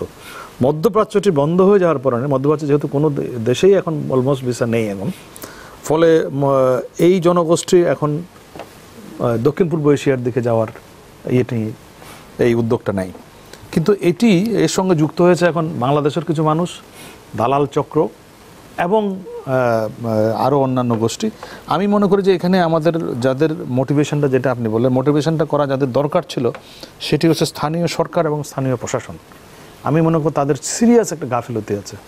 উখিয়া, টেকনাফ, কক্সবাজারের যে স্থানীয় প্রশাসন বা স্থানীয় যে জনপ্রতিনিধি যারা আছে, সেটা আমি উপজেলা চেয়ারম্যানের কথাই বলি, MP বলি, তারাই কিন্তু প্রক্রিয়ার সঙ্গে ইনভলভড। আমি জানি কক্সবাজার এবং এই অঞ্চলের বহু লোকের, আমি নিজেও দক্ষিণ চট্টগ্রামের মানুষ, ফলে আমাদেরও পূর্বপুরুষরা একসময় ওই আরাকান রাজ্যে তাদের ব্যবসা বাণিজ্য ছিল। আমার দাদারও ছিল একসময়। 55-এ আপনি হয়তো জানেন যে, যদি শরৎচন্দ্রের উপন্যাস পড়েন তাহলে আপনি জানবেন যে সেখানে বাঙালি খেলাও একটি আন্দোলন হয়েছিল, সব ব্যবসা টবসা ফেলে দিয়ে চলে এসেছিল। হিস্টোরিক্যালি কিন্তু দক্ষিণ চট্টগ্রাম লিঙ্ক উইথ আরাকান। এই যৌথ জনগোষ্ঠী এখন ভাগ্য অন্বেষণে দক্ষিণ পূর্ব এশিয়ার দিকে ছুটছে। প্রধানত যেটি নাইমের বক্তব্য যদি মূল মর্ম এটা দেখেন, সেটি হচ্ছে যে বৈধ পথে যাওয়ার সুযোগ বন্ধ হলে অবৈধ পথে মানুষ কিন্তু ডেসপারেশন তৈরি হয়ে যায়। এই ডেসপারেশনের সঙ্গে যখন করাপশন যুক্ত হয়, তখন কিন্তু এটি একটি চরম পর্যায়ে পৌঁছায়, যার উদাহরণ কিন্তু এখন আপনি দেখেন। এর সঙ্গে করাপশনটা শুধু বাংলাদেশে না, মালয়েশিয়া এবং থাইল্যান্ডও করাপ্টেড লোকজনকে পানিশমেন্ট দেওয়া হচ্ছে। মালয়েশিয়াতে করাপ্টেড অফিসিয়ালসের সংখ্যা বাংলাদেশের সাথে কোনো অংশে কম না, বেশি। আপনি বাংলাদেশ থেকে জিম্মি করছে, বাংলাদেশে অ্যাকাউন্ট খোলা হচ্ছে, সেই টাকা চলে যাচ্ছে মালয়েশিয়ান ব্যাংকে, ওখানে টাকা দিয়ে তারপর ছোটাতে হচ্ছে। এই যে প্রক্রিয়াটি, এটি যতক্ষণ পর্যন্ত আপনি ট্রাইপাট্রিয়েট, আমি আজকে শুনলাম যে মালয়েশিয়া, থাইল্যান্ড এবং বাংলাদেশের মধ্যে একটা ট্রিপাট্রিয়েট মিটিং হওয়ার কথা রয়েছে এই বিষয়টা কিভাবে মোকাবেলা করা যায়। জাতিসংঘের উদ্যোগে এটি করা হচ্ছে, কারণ এখনো পর্যন্ত হাজারে আপনার সমুদ্রে প্রায় কয়েক হাজার লোক ভাসছে এরকম তথ্য আসছে। ফলে এই মানুষগুলোকে ইন্দোনেশিয়াতে আপনি জানেন যে গতকাল ভিড়তে দেয় নাই। তাহলে এখন কি হবে? এই মানুষ একই সমস্যা কিন্তু ইউরোপও আপনি বুঝলেন, ভূমধ্যসাগরে আপনি লিবিয়ার এই দিক থেকে মাল্টা হয়ে ইতালিতে যাওয়ার একটা প্রবণতা আছে, ওখানেও সমুদ্রের মাঝে বহু লোক ভাসছে। এখন এই অবস্থায় আপনি যদি এই সমস্যাটা যদি সমাধান করতে চান, আমি মনে করি যে কক্সবাজারের জেলার স্থানীয় সরকার, স্থানীয় প্রশাসন, একই সঙ্গে আমি মনে করি যে আমাদের যে বর্ডার গার্ড, যে নেভি কিংবা কোস্ট গার্ড, তারা কি দায়িত্বটা পালন করেছে, এখানে একটা গুরুত্বপূর্ণ দায়িত্ব ছিল তাদের। সেই তাদেরও কিন্তু এখন মোটিভেশনের কাজে নামা উচিত। সরকারের উচিত পাড়ায় পাড়ায় এটি ক্যাম্পেইন করা যে আপনি এভাবে যাবেন না, এটা একটু রিস্কি। আপনি জানেন যে এই প্রক্রিয়াটার মধ্যে কোনো সেফ জার্নির কোনো বিষয় নেই। আপনি একটা ছোট নৌকা নিয়ে চলে যাচ্ছেন, কার্গো শিপে যাচ্ছেন, কার্গো শিপ থেকে আবার একটা ছোট জাহাজে নেওয়া হচ্ছে, তারপরে গিয়ে আপনাকে ভিড়তে দেওয়া হচ্ছে না। এই যে জার্নিটি, এটি কিন্তু এর মধ্যে মেয়েরা রেপড হচ্ছে এবং অবর্ণনীয় নির্যাতন হচ্ছে, কোথাও আপনাকে ফেলে দেওয়া হচ্ছে। ফলে এই পরিস্থিতিটা যে একটা ইজি ওয়ে না, এই বিষয়ে আমি মনে করি যে একটা ক্যাম্পেইন হওয়ার খুবই জরুরি। আমরা কিছু প্রশ্ন নিয়ে নিই আমাদের দর্শকদের, 3-4টা প্রশ্ন একসাথে নেব, তারপরে রেসপন্সটা নেব। বল। আসসালামু আলাইকুম, আমি মেহেদী হাসান সোহাগ, আমি একটি পত্রিকায় জড়িত আছি। আমি জনাব শ্যামল দত্ত স্যার এবং নাইমুল ইসলাম স্যারের কাছে একটু জানতে চাই যে শ্রম ও কর্মসংস্থাপন মন্ত্রণালয় এবং পররাষ্ট্র মন্ত্রণালয় এই মানব পাচার এবং অন্যান্য কারণ যে ব্যাপার, এরা কতটা মানে উদ্যোগ নিতে পেরেছে, আমি একটু স্যারের কাছে একটু জানতে চাই আর কি। আমি মিজবা আহমেদ, আমি চিকিৎসা বিষয়ে জড়িত আছি। আমার নাইম স্যারের কাছে একটা প্রশ্ন হচ্ছে যে যখন আমরা আমাদের বাংলাদেশে বা যে কোনো দেশে হোক একটা রোগ আসে বা সেটা মহামারী আকারে যখন রূপ ধারণ করে, তো আমরা সরকারের পাশাপাশি সবাই আমরা ওই জিনিসটাকে প্রতিরোধ করার ক্ষেত্রে নেমে পড়ি। তো এই ক্ষেত্রে আমাদের ইয়ং জেনারেশনের কি ভূমিকা পালন করা উচিত বা এটাকে আমরা মুভ করতে পারি? আমি নাইমুল স্যারের কাছে প্রশ্ন করব যে প্রায়শই দেখা যায় আমাদের দেশে কোনো দুর্যোগ মোকাবিলার সময়, যেমন ভূমিকম্প অথবা এখন বর্তমানে যে মানব পাচার শুরু হচ্ছে, এটা নিয়ে এখন টক শো এবং বিভিন্ন পর্যায়ে আলোচনা হচ্ছে। কয়েকদিন পর এটা আবার মিলিয়ে যায়। এই ব্যাপারে আপনার মতামত কি, এটা একটু জানতে চাই। এবং আমি শ্যামল স্যারের কাছে আরেকটা প্রশ্ন করব, আমাদের সরকারের যে কাজ, সরকার কি তার দায়িত্ব সঠিকভাবে পালন করতে পারছে এবং কতটুকু করছে? আর একটা প্রশ্ন। আমি ইশতিয়াক, স্টুডেন্ট। সেটা হচ্ছে আমার কোশ্চেন হচ্ছে যে বাংলাদেশের রোহিঙ্গার যে সমস্যাটা ছিল, সেই সমস্যা নিয়ে কিন্তু অনেক আগে থেকে এটা কিন্তু সমাধান হয়নি। সো আজকে যে পাচারটা হচ্ছে, এর সাথে কিন্তু রোহিঙ্গার সমস্যাও কিন্তু জড়িত, এরও কিন্তু একটা সমাধান দরকার। প্রথম কথা হচ্ছে যে সর্বশেষ প্রশ্ন, যে রোহিঙ্গার সমস্যার সমাধান, এটা আসলে এত সহজে সমাধানযোগ্য বিষয়ই না, এটা অনেক জটিল। আমি কিছুদিন আগে আই ওয়াজ স্টাডিং, যখন আইয়ুব খান ক্ষমতায়, তখন অলমোস্ট ওই অংশটা বাংলাদেশের সাথে যুক্ত হওয়ারও একটা পর্যায়ে চলে যাচ্ছিল। আইয়ুব খানই বরং এটা মানে এই আইডিয়াটা ঠেকিয়ে দিয়েছিল। তো এটা হিস্টোরিক্যালি এত কমপ্লিকেটেড যে মায়ানমার মাত্র পশ্চিমাদের সাথে খোলা হচ্ছে। তো এই পর্যায়ে আশা করা যায় ধাপে ধাপে এই সমস্যাটার ইন্টারনালি একটা সমাধান হয়তো বেরোলে তখন আমাদের উপরে যে সমস্যাটার চাপ সেটা কমবে। আপাতত মানে অদূর ভবিষ্যতে আমি দেখছি না। এটা মায়ানমারের গণতন্ত্রায়ন, মায়ানমারের ভেতরে ওই জনগোষ্ঠীর নাগরিক অধিকার ইত্যাদির উপর নির্ভরশীল, এবং সেটা কতদিনে হবে আমরা জানি না। আগামী 10 থেকে 20-25 বছর লেগে যেতে পারে। আর মিডিয়ার একটা ভূমিকার ব্যাপারে একজন প্রশ্ন করেছেন যে এটা আমরা তখনই কথা বলি যখন একটা ঘটনা ঘটে, রেসপন্ড করা। এই কথাটা, এই অভিযোগটা করা হয়, এই অভিযোগগুলি এক সময় যত সঠিক ছিল এখন ততটা না। এখন আমাদের মিডিয়ার সংখ্যাও বেশি, সারা বছরই ঘুরে ফিরে এগুলি আলোচনা হয়, কিন্তু আসলে পাঠকেরও এটা নজরে পড়ে যখন এটা নিয়ে হুলস্থুল হয়। মানে একটা তাৎক্ষণিক কিছু থাকলে এটা হুলস্থুল হয়, হইলে এটা চোখে পড়ে। এটা আবার এই ফেনোমেনাটা গ্লোবাল, পৃথিবীর সব জায়গাতেই দেখবেন যখন হুলস্থুল তখন মিডিয়ার কাভারেজটা সবাই একটু বেশি খেয়াল করে। আদারওয়াইজ মিডিয়াতে যেগুলি ছাপা হয় কেউ পড়েও না, কারণ তাৎক্ষণিক কোনো মানে যেটাকে বলে ক্যাশ ক্রপ নাই, মানে ওই মুহূর্তে কোনো কেস নাই, যার জন্য এটা হয়তো ওইভাবে আসে না। কিন্তু সারা বছর ঘুরে ফিরে বিভিন্ন সংগঠন এগুলো নিয়ে গবেষণা করে, রিপোর্ট দেয়, সেমিনার করে, রাউন্ড টেবিল করে, বা পত্রিকার নিজস্ব প্রতিবেদন থেকে বেরিয়ে আসে বা টেলিভিশনে আসে, ঘুরে ফিরে এগুলি এখন পরিবর্তন হচ্ছে। বিকজ আমাদের ল্যান্ডস্কেপটা, মিডিয়া ল্যান্ডস্কেপটা অনেক বিস্তৃত হয়েছে। আর এই যে মানুষের অংশগ্রহণের কথা, এখন অংশগ্রহণ আমাদের এখানে আমাদের দেশটা এখন উন্নতি করছে। উন্নতির একটা সাইড এফেক্ট হলো মানুষ অংশগ্রহণমূলক থাকাটা কমে যায়, মানুষ একটু নিরিবিলি হয়, একাকী হয়, ফ্যামিলি ডেফিনেশন মানে হইতে হইতে নিউক্লিয়ার ফ্যামিলিতে চলে যায়। সুতরাং আমরা এই জন্য লক্ষ্য করি যে অনেক ক্ষেত্রে এটা হচ্ছে, আমরা একটা সোসাইটি হিসাবে একটা ট্রানজিশনাল ফেজে, একটা বাংলাদেশকে যে প্রধানমন্ত্রী স্বপ্ন দেখান 2021 সালে মধ্যম আয়ের দেশ হবে, 41 সালে উন্নত দেশ হবে, এটা কিন্তু মানে গল্প না, এটা কিন্তু সত্যি, এটা আসলেই কিন্তু হইতেছে। এবং এইগুলি এই কারণেও কিন্তু আমাদের নানান রকম বিশ্বাস, আমাদের আচরণে পরিবর্তনের একটা প্রক্রিয়া চলছে। এই প্রক্রিয়ার মানে এই ট্রানজিশনাল ফেজে কি হয়, আমাদের মধ্যে আবেগটাও থাকে, আবার আমাদের মধ্যে একটা উইথড্রয়ালও থাকে। তো এই আবেগটা আছে বলে আমরা খেয়াল করি কেউ গেল না, আবার উইথড্রয়ালটাও অলরেডি আমাদের উপর আসছে বলে আমরা যাচ্ছিও না। তা এইটার সমাধান কি হবে আমরা জানি না, কিন্তু আমার মনে হয় এইগুলি তখন রাষ্ট্রীয় কাঠামোর মধ্যে এইগুলির সমাধান খুঁজতে হবে। প্রাতিষ্ঠানিকভাবে মিডিয়া ভূমিকা রাখবে, প্রশাসন ভূমিকা রাখবে, এইগুলি নিয়ে এনজিওস থাকবে, অন্যান্য সংগঠন থাকবে, লোকাল গভর্নমেন্টস থাকবে এগুলি ভূমিকা রাখার জন্য। জনাব শ্যামল দত্ত। আমি এই রোহিঙ্গা সমস্যাটা নিজে সাংবাদিক হিসেবে কভার করছি বহুদিন যাবৎ। আমি ডিপ্লোম্যাটিক করেসপন্ডেন্ট ছিলাম একসময়। 1991 সালে আমার মনে আছে দুই দেশের মধ্যে একেবারে যুদ্ধ অবস্থা দাঁড়িয়ে গেছিল বাংলাদেশ এবং মায়ানমারের মধ্যে। তখন প্রায় হিউজ জনগোষ্ঠী, রোহিঙ্গা জনগোষ্ঠী, তাদের উপরে নানা রকম নির্যাতনের কারণে তারা বাংলাদেশে আসা শুরু করেছিল। প্রায় 27টা ক্যাম্প ছিল, এখন শেষ পর্যন্ত কমতে কমতে 2টো ক্যাম্পে এসে দাঁড়িয়েছে, একটা কুতুপালং, একটা নাক্কংছড়ি। এখন ঘটনাটা হচ্ছে যে আমি নিজে মায়ানমারে গিয়েছি গত বছর, এবং সেখানে আমার সাথে একটা আন্তর্জাতিক সাংবাদিক সম্মেলনে, সাংবাদিকদের মহাসমাবেশে, সেখানে অং সান সুচির সাথে আমার কথা বলার সুযোগ হয়েছিল। কিন্তু দুর্ভাগ্য হচ্ছে যে মায়ানমারের কোনো পলিটিশিয়ান নেই যারা এই রোহিঙ্গা জনগোষ্ঠীর পক্ষে দাঁড়াবে। মায়ানমার কিন্তু আমাদের মতো দেশ না, মায়ানমার কিন্তু একটা মনোলিথিক সোসাইটি না, আমাদের মতো একক জনগোষ্ঠীর দেশ না। ওখানে 147টা জনগোষ্ঠী আছে, এর মধ্যে একটি জনগোষ্ঠী হচ্ছে এই রোহিঙ্গা মুসলিম জনগোষ্ঠী, এবং এদের সংখ্যাও কিন্তু খুব বেশি না, মাত্র 10 লাখ লোক। ফলে এদের পক্ষে দাঁড়িয়ে কথা বলার মতো আমি দেখেছি ইভেন অং সান সুচি, যাকে এখন গণতন্ত্রের নেত্রী বলা হয়, তিনিও কিন্তু সরাসরি সামরিক জান্তার বিরুদ্ধে এই ইস্যুটা নিয়ে দাঁড়াচ্ছেন না, এবং তিনি আমার একটি প্রশ্নের জবাবে এই বিষয়ে কোনো মন্তব্য করতে অস্বীকৃতি জানিয়েছেন যে এই ইস্যুটার কি হবে। ফলে যেটা দেখা যাচ্ছে যে তারা কিন্তু এক ধরনের নিষ্পেষিত জনগোষ্ঠী, এবং মায়ানমার বলে যে তারা হিস্টোরিক্যালি তারা চট্টগ্রামের লোক, তারা কিন্তু আরাকানের না, মায়ানমারের জনগোষ্ঠী না।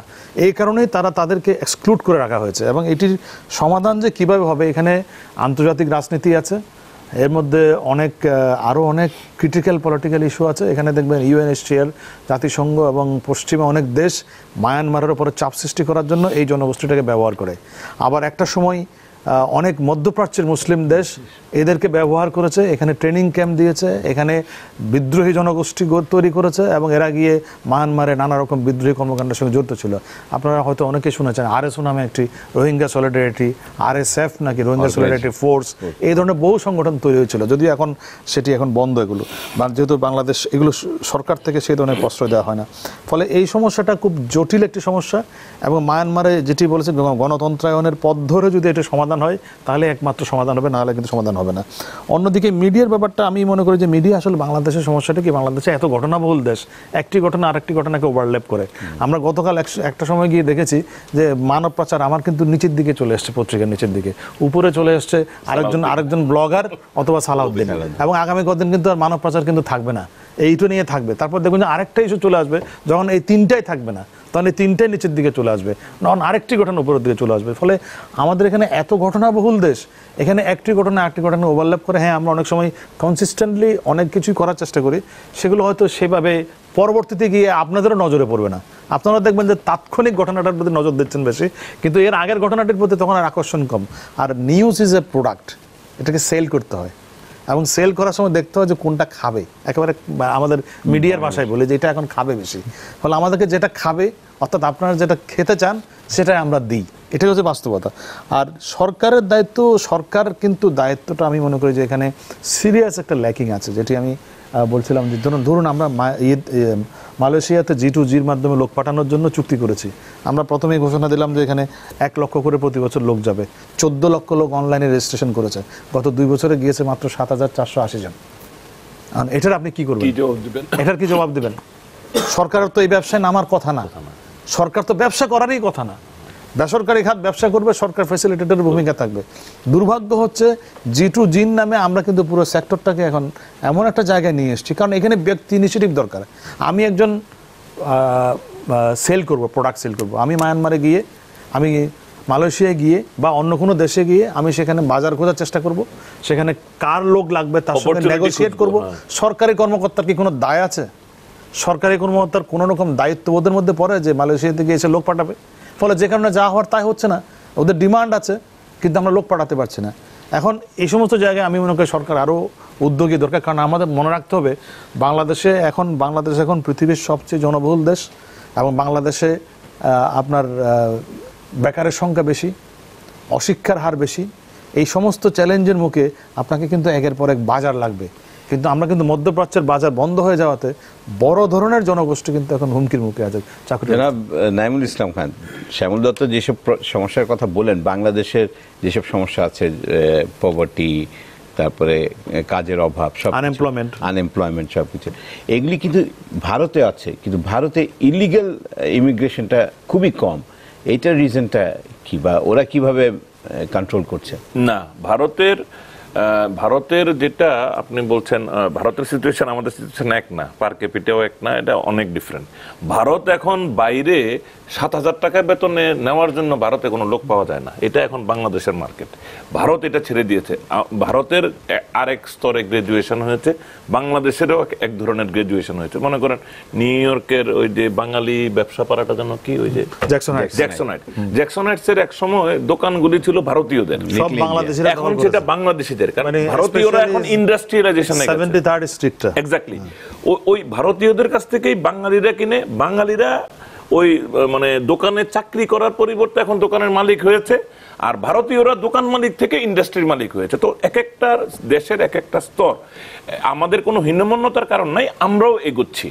ভারতের সাথে পুরোপুরি মিলে না জিনিসটা, কারণ ভারতে এমপ্লয়মেন্টের স্কোপ বাংলাদেশের চাইতে অনেক বেশি, এবং সেটা ভারতের ইকোনমিও আমাদের চাইতে আরো মানে পটেনশিয়াল, লার্জার অ্যান্ড পটেনশিয়াল। তারপরেও আমি বলবো যে ভারতের যেটা হয়েছে, ভারতের সঙ্গে মিডল ইস্টের ফিজিক্যাল কানেকশনটা অনেক মানে নৈকট্যের। এটা একটু নদী পেরোনোর মতো, বড় নদী, মানে একটা ওই আরব সাগরটা পেরোলেই তারা ওখানে চলে যায়। এখানে পাকিস্তান ভারতের এই ফিজিক্যাল জিওগ্রাফিক্যাল অ্যাডভান্টেজটা তারা এনজয় করে। এই দিকে বাংলাদেশের একটা সুযোগ ছিল, এইদিকে মালয়েশিয়া, সিঙ্গাপুর, ইন্দোনেশিয়া, এই জায়গাটাতে। এখানে G2Gটা আমাদের জন্য একটা প্রতিবন্ধক, বটলনেক তৈরি করে ফেলেছে, যার ফলে 2 বছরে 7,500 প্রাইভেট সেক্টরকে দিলে তারা এর মধ্যে 7 লক্ষ পাঠিয়ে দিত। আমার মনে হয় যে সমস্যা থাকতো, কিন্তু সেটা সরকার দেখতো, সরকার একটা নিয়ন্ত্রণ আরোপ করতো, করা মনিটরিং এর আওতায় নিয়ে আসতে, এবং এখনো সুযোগ আছে। কিন্তু এখনো যদি দেওয়া হয় আমাদের প্রাইভেট সেক্টর খুব, আমরা কিছু হলে সৌদি আরবের ক্ষেত্রে কিন্তু সেটা করেছে, একটু তফাৎ করেছে, G2G না সরাসরি, কিন্তু গভর্নমেন্টের সুপারভিশনে বেসরকারি খাতে যাবে। এটা এক্সাম্পল হতে পারতো মালয়েশিয়ার। এবং এটাই সবসময় সত্য যে মানে এমনি ইকোনমিতেও আমরা বলি যে ব্ল্যাক মানির কথা বলা হয়, আসলে বলে যখন good money should drive away bad money, এটার কোনো অন্য কড়াকড়ি দিয়ে এত সুবিধা হয়। আমরা একটা ছোট্ট বিরতি নিয়ে আসি, এই পর্যায়ে নিচ্ছে একটা ছোট্ট বিরতি, আমাদের সঙ্গেই থাকুন।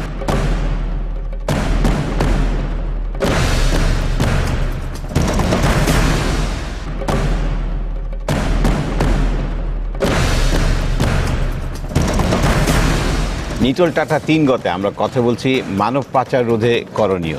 এ নিয়ে আমাদের সঙ্গে আছেন জনাব নাইমুল ইসলাম খান এবং জনাব শ্যামল দত্ত। জনাব শ্যামল দত্ত, জেল এবং জেলে আমাদের অনেক ইলিগাল বাংলাদেশি যারা ইলিগালি গিয়েছে তারা অনেকেই অনেক দেশে আছেন। হ্যাঁ, এইগুলি ব্যাপারে অনেক জায়গায় লেখা হচ্ছে বা অনেক এনজিও আছে যারা কাজ করছে, কিন্তু আমাদের মিডিয়াতে খুব একটা ইফেক্টিভ কোনো রিপোর্ট আসছে না। এগুলো আসে না আসলে আমাদের মিডিয়া ছাড়াও আমাদের যে সোর্সের খবরগুলো আসা পথ, সেটি হচ্ছে আমাদের এমবেসি। আনফর্চুনেটলি আমি বহু দেশের এমবেসিতে গিয়ে দেখেছি তারা একেবারেই বিষয়টার উপর গুরুত্ব দেয় না, এবং তারা মনে করে যে এটি তাদের বিষয় না। এখানে আমি মনে করি একটা কোঅর্ডিনেশনের সাংঘাতিক অভাব আছে। পররাষ্ট্র মন্ত্রণালয়ের সাথে বৈদেশিক কর্মসংস্থান মন্ত্রণালয়, তার সঙ্গে স্বরাষ্ট্র মন্ত্রণালয়, এই 3 মন্ত্রণালয়ের মধ্যে কোনো কোঅর্ডিনেশন নেই। পররাষ্ট্র মন্ত্রণালয় বলতে তার ইস্যু হচ্ছে শুধুমাত্র ডিপ্লোম্যাটিক ইস্যু, কিন্তু বাংলাদেশের একজন শ্রমজীবী মানুষ যিনি বহু কষ্টে ঘামে ওই 50 ডিগ্রি সেলসিয়াস ইয়ের মধ্যে তাপমাত্রার মধ্যে আয় করে সেই টাকাটি পুরোটাই কিন্তু বাংলাদেশে পাঠান। বাংলাদেশের আজকের অর্থনীতির মূল ভিত্তি হচ্ছে রেমিটেন্স। সেই রেমিটেন্সটা আসে কোত্থেকে? এই গরিব মানুষের টাকা, কিন্তু ওর বেতনটা আসছে এখান থেকে। কিন্তু আনফর্চুনেটলি আমাদের এমবেসিতে গেলে তাদের সাথে যে ব্যবহারটা করা হয়, তারা মনে করে যে তারা রাজা আর এরা হচ্ছে সব প্রজার মতো। এই মেন্টালিটিটা যতক্ষণ পর্যন্ত বদলাবে না ততক্ষণ পর্যন্ত কিন্তু আমরা এই জিনিসগুলোকে ডিল করতে পারবো না। আমি দেখেছি পররাষ্ট্র মন্ত্রণালয়, যেমন ইউএইতে মানে আমিরাতে আমাদের আজকে এতদিন ধরে ভিসা দেওয়া বন্ধ। আপনি একটা উদ্যোগ দেখতে পাচ্ছেন না পররাষ্ট্র মন্ত্রণালয়ের। তারা বলে কি জানেন? তারা বলে যে ইউএইতে বাংলাদেশিরা কিছু অপরাধের সাথে জড়িত ছিল, তাদের 7 জনের মতো বোধহয় এখন জেলখানায় আছে যারা মৃত্যুদণ্ডের অপেক্ষায়, ইত্যাদি ইত্যাদি। প্রায় 4-5 হাজার লোক আছে জেলে। 4-5 হাজার লোক থাকলে তাদের পানিশমেন্টটা আইন অনুযায়ী বাংলাদেশে হওয়ার কথা। এই যে এক্সট্রাডিশন প্রসেসটা করা, এটি কিন্তু মিনিস্ট্রি কোনো উদ্যোগ নেয়নি। ফলে এই যে বিভিন্ন জায়গায় অবৈধভাবে যাচ্ছে, জেলে থাকছে, এক ধরনের মানুষের পাশে দাঁড়ানোর যে অন্যান্য মিশনগুলো যেভাবে দাঁড়ায়, অনেকে কম্পেয়ার করে যে ভারতীয় দূতাবাস কিংবা এমনকি বাদ দেন অন্য কোনো দেশে নেপালের দূতাবাসও যেভাবে নেপালিদের পাশে দেয়। নেপাল কিন্তু মিডল ইস্টে একটা মেজর কান্ট্রি এখন, আমাদের এই বাংলাদেশের বাইরে, বাংলাদেশ পাকিস্তানের বাইরে এখন নেপাল মেজর হয়ে যাচ্ছে। কিন্তু তারাও যেভাবে দাঁড়ায় তাদের মিশনের পাশে। টেলিফিনের কথা বাদে দিলাম, ফিলিপিনের লোক সংখ্যা কিন্তু বিভিন্ন মধ্যপ্রাচ্য দেশে আমাদের 10 ভাগের 1 ভাগ, কিন্তু তাদের রেমিটেন্স আমাদের 3 গুণের বেশি, কারণ তারা সব ম্যানেজারিয়াল পোস্টে চাকরি করে। আমাদের লেবাররা সারাদিন খেটে 10,000 টাকা পায়, সারা মাস খেটে, আর ওরা তো 1 মাসেই প্রায় 40,000 টাকা ইনকাম করে। এখন এই যে ইনকাম রেশিওর ডিফারেন্সটা, আমাদের এই জায়গাগুলোতে আসলে স্কিল ম্যান পাওয়ার পাঠানোর উপর জোর দিতে হবে, তাহলে কিন্তু এই জিনিসগুলো আর হবে না।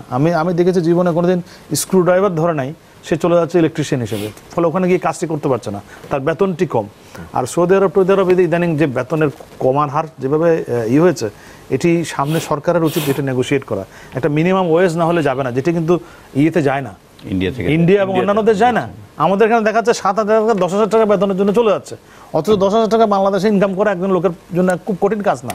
বিষয়টা হচ্ছে যে এখানে সরকার, দূতাবাস এবং যে দেশ রিসিপিয়েন্ট কান্ট্রি জনশক্তি নিচ্ছে, তাদের মধ্যে একটা ত্রিপক্ষীয় যোগাযোগ লাগবে। কারণ আমি প্রথমত যে লোক পাঠাচ্ছি এত কম দামে, বাংলাদেশ ছাড়া কোথাও কিন্তু এত কম বেতনে লোক পাওয়া যায় না এখন আর, যে কারণে এত লো ওয়েজে গিয়ে তারা কিন্তু সেখানে তাদের টার্গেট থাকে যে সময়ের বাইরে আরও কিছু সময় থেকে তারপর টাকাটা আদায় করা, ফলে অবৈধ হয়ে যাচ্ছে।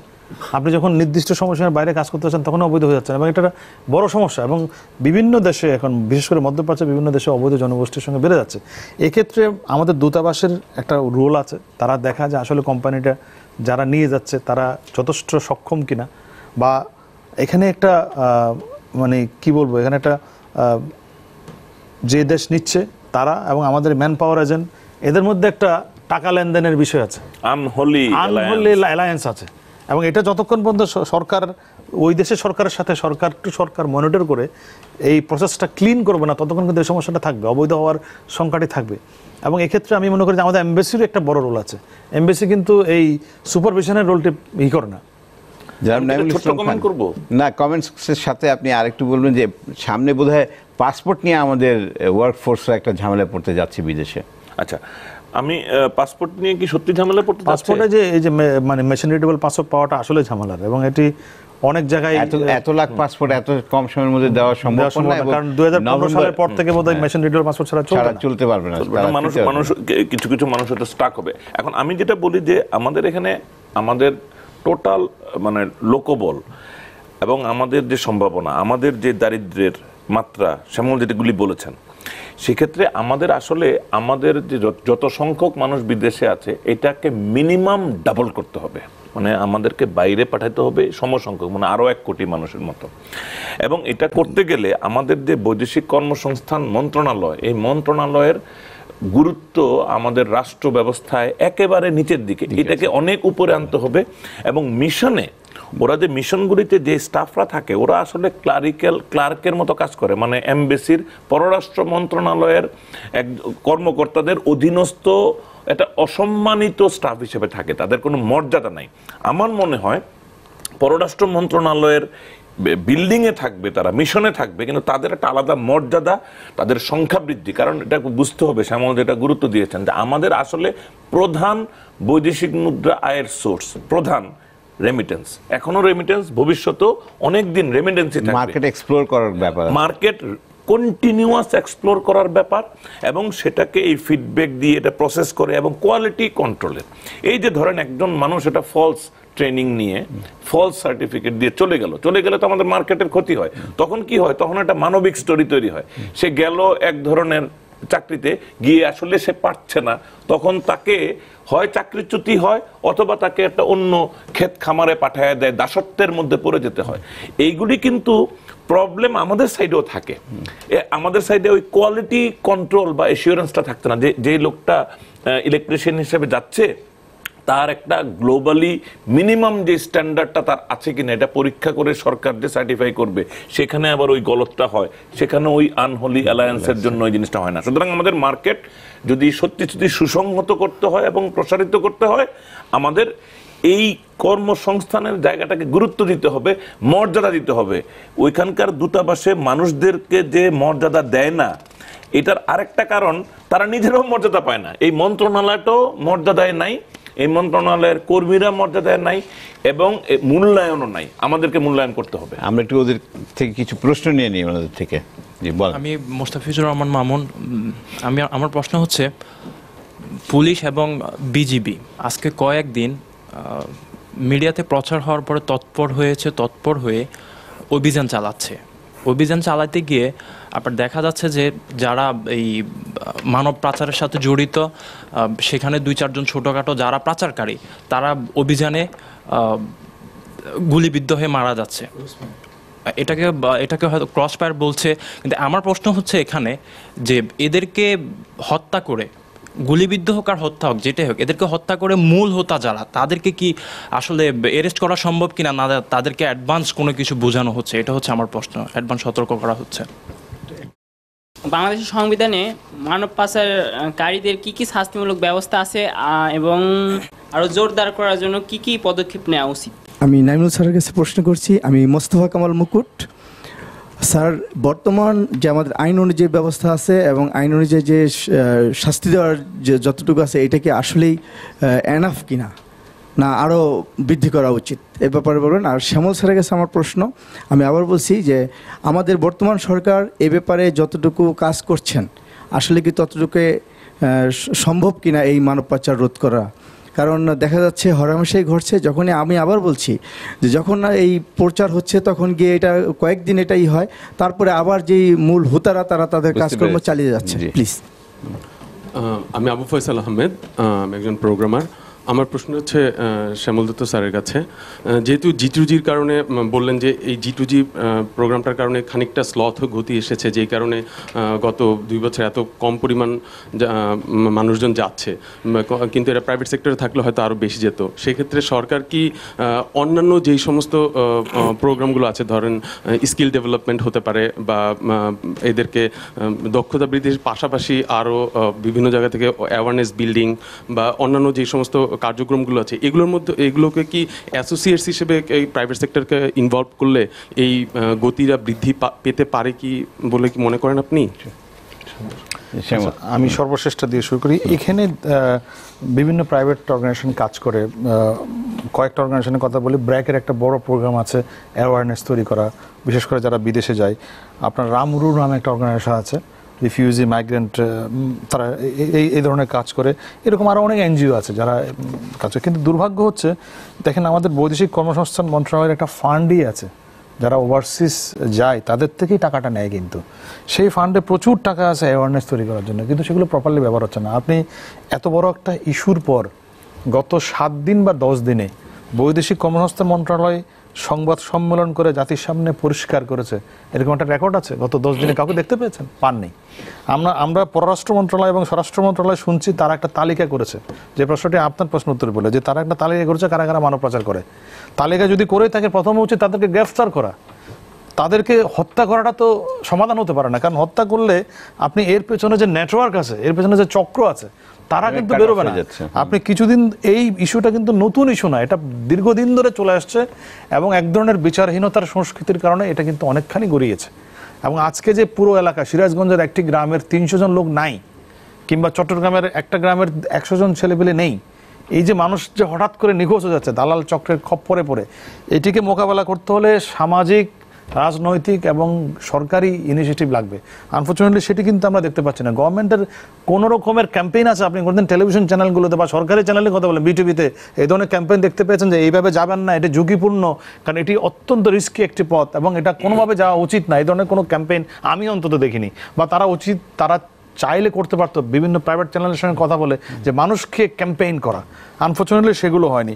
এক্ষেত্রে আমি মনে করি যে সরকারের কিন্তু একটা বড় অঙ্কের টাকা আছে বিদেশি যারা আছে তাদের কল্যাণে এবং এই বিষয়টাতে, এই সেক্টরটাকে আরও ডেভেলপ করার জন্য। আনফর্চুনেটলি সেই টাকাটাও বের হতে হচ্ছে না এবং সেটির প্রপার উদ্যোগও নেওয়া হচ্ছে না। না সরকার, না অন্য এনজিওরা কিছু কিছু মোটিভেশন প্রোগ্রাম করে, কিন্তু সেটির সংখ্যা খুবই কম। যে হারে সমস্যাটা যে বিস্তৃতি, সেই বিস্তৃতি অনুযায়ী কিন্তু সমস্যাটির সমাধান আমরা করছি না। আইন সম্পর্কে ধারণা আছে? আইন সম্পর্কে আমি যে মানব পাচারের আইন যেটি আছে সেটি যথেষ্ট না, কারণ এখানে আমাদের এখানে অধিকাংশ লোকজন আমি দেখেছি এর আগে গ্রেফতার হয়েছে যারা, তারা সব জামিনে বেরিয়ে, এখানে জামিনের বিধান আছে। আর মানব পাচারকে আমরা কি বলবো, সম্প্রতি দেখলাম অ্যাসিড নিক্ষেপে আমাদের এখানে মৃত্যুদণ্ডের শাস্তি ছিল, সেটিকেও উচ্চ আদালত কমিয়ে এখন জেল পর্যন্ত নিয়ে আসছে। তার মানে আইনের এত ফাঁক ফোকর থাকলে, এটি হচ্ছে আইনের সবচেয়ে বড় দুর্বলতা। আইন সম্পর্কে বলা হয় আইনের সবচেয়ে বড় দুর্বলতা হচ্ছে আইনের ফাঁক আছে। এই ফাঁক গলে ছোটোখাটো জিনিস বেরোনোর কথা, দেখা যাচ্ছে বড় বড় রাঘব বলরা বেরিয়ে যাচ্ছে, যে কারণে আইন সেই অর্থে কার্যকর কিন্তু কোনো পদক্ষেপ রাখতে পারছে না। যেমন নাইমুল ইসলাম খান, আমাদের সময় 2 মিনিট আছে। আমাদের এখানে যেটুকু আইন আছে সেটারও ব্যবহার নাই। আমাদের অধিকাংশ ক্ষেত্রেই কিন্তু আইনের বিধানগুলির প্রযোজ্য। আমরা একটা বলি যে ইমিউন একটা সোসাইটির মতো হয়ে গেছে, বিচার হয় না, বিচারহীনতাটাই মূল সমস্যা আমাদের এখানে। যেটুকু আইন আছে আমাদের সাধারণ ধারণা মতে সেই আইনের প্রয়োগটা আমাদের আরও বেশি করে হওয়া উচিত। বাট এইগুলির সমাধান, আমি আবার অনেস্টলি বলি, আইনি পথে আলটিমেট সমাধান হবে না। সমাধানটা হবে এই যে এই মানুষজনকে নিরাপদে বাইরে যাওয়ার পথ করে দিতে হবে, পথ সুগম করে দিতে হবে। সুগম পথ থাকলে কেউ দুর্গম পথে নিজে থেকেই যাবে না। আমরা যে অসচেতনতার কথা বলি, আমি আপনাকে পার্সোনালি বলি এবং প্রাইভেটলি বলতে পারি, একটা মানুষও অসচেতনভাবে যায় না, তারা জেনে শুনে যায়। বেশি বিপদে পড়ে গেলে তখন এটা নিয়ে হিউ অ্যান্ড ক্রাইটা ওঠে, আর কোনো রকমে যদি অর্ধমৃত অবস্থায়ও গিয়ে চাকরিটা পায় তারা কিন্তু খুশি। আমাদের প্রয়োজনটা এত হাই লেভেলে। সুতরাং সরকারের, আমি মনে করি সরকারেরই যত দ্রুত সম্ভব উদ্যোগ নেওয়া উচিত, যাতে সুগম পথটা তারা তৈরি করে দিতে পারেন। জনাব নাইমুল ইসলাম খান, জনাব শ্যামল দত্ত, আপনাদের দুইজনকেই এবং দর্শক সবাইকে অনেক অনেক ধন্যবাদ আমাদের স্টুডিওতে আসার জন্য। 3 গতে দর্শক হিসেবে অংশ নিতে চাইলে যোগাযোগ করুন পর্দায় দেখানো নাম্বারে। 3 গতে আমরা কথা বলি দেশের গণতন্ত্র চর্চা, গণমাধ্যমের ভূমিকা এবং গণমানুষের স্বার্থ নিয়ে। 3 গত এখন প্রতি বৃহস্পতিবার রাত 11টায় এবং শুক্রবার সকাল 7:30টায়। আজ এই পর্যন্তই। সাথে থাকার জন্য অনেক অনেক ধন্যবাদ।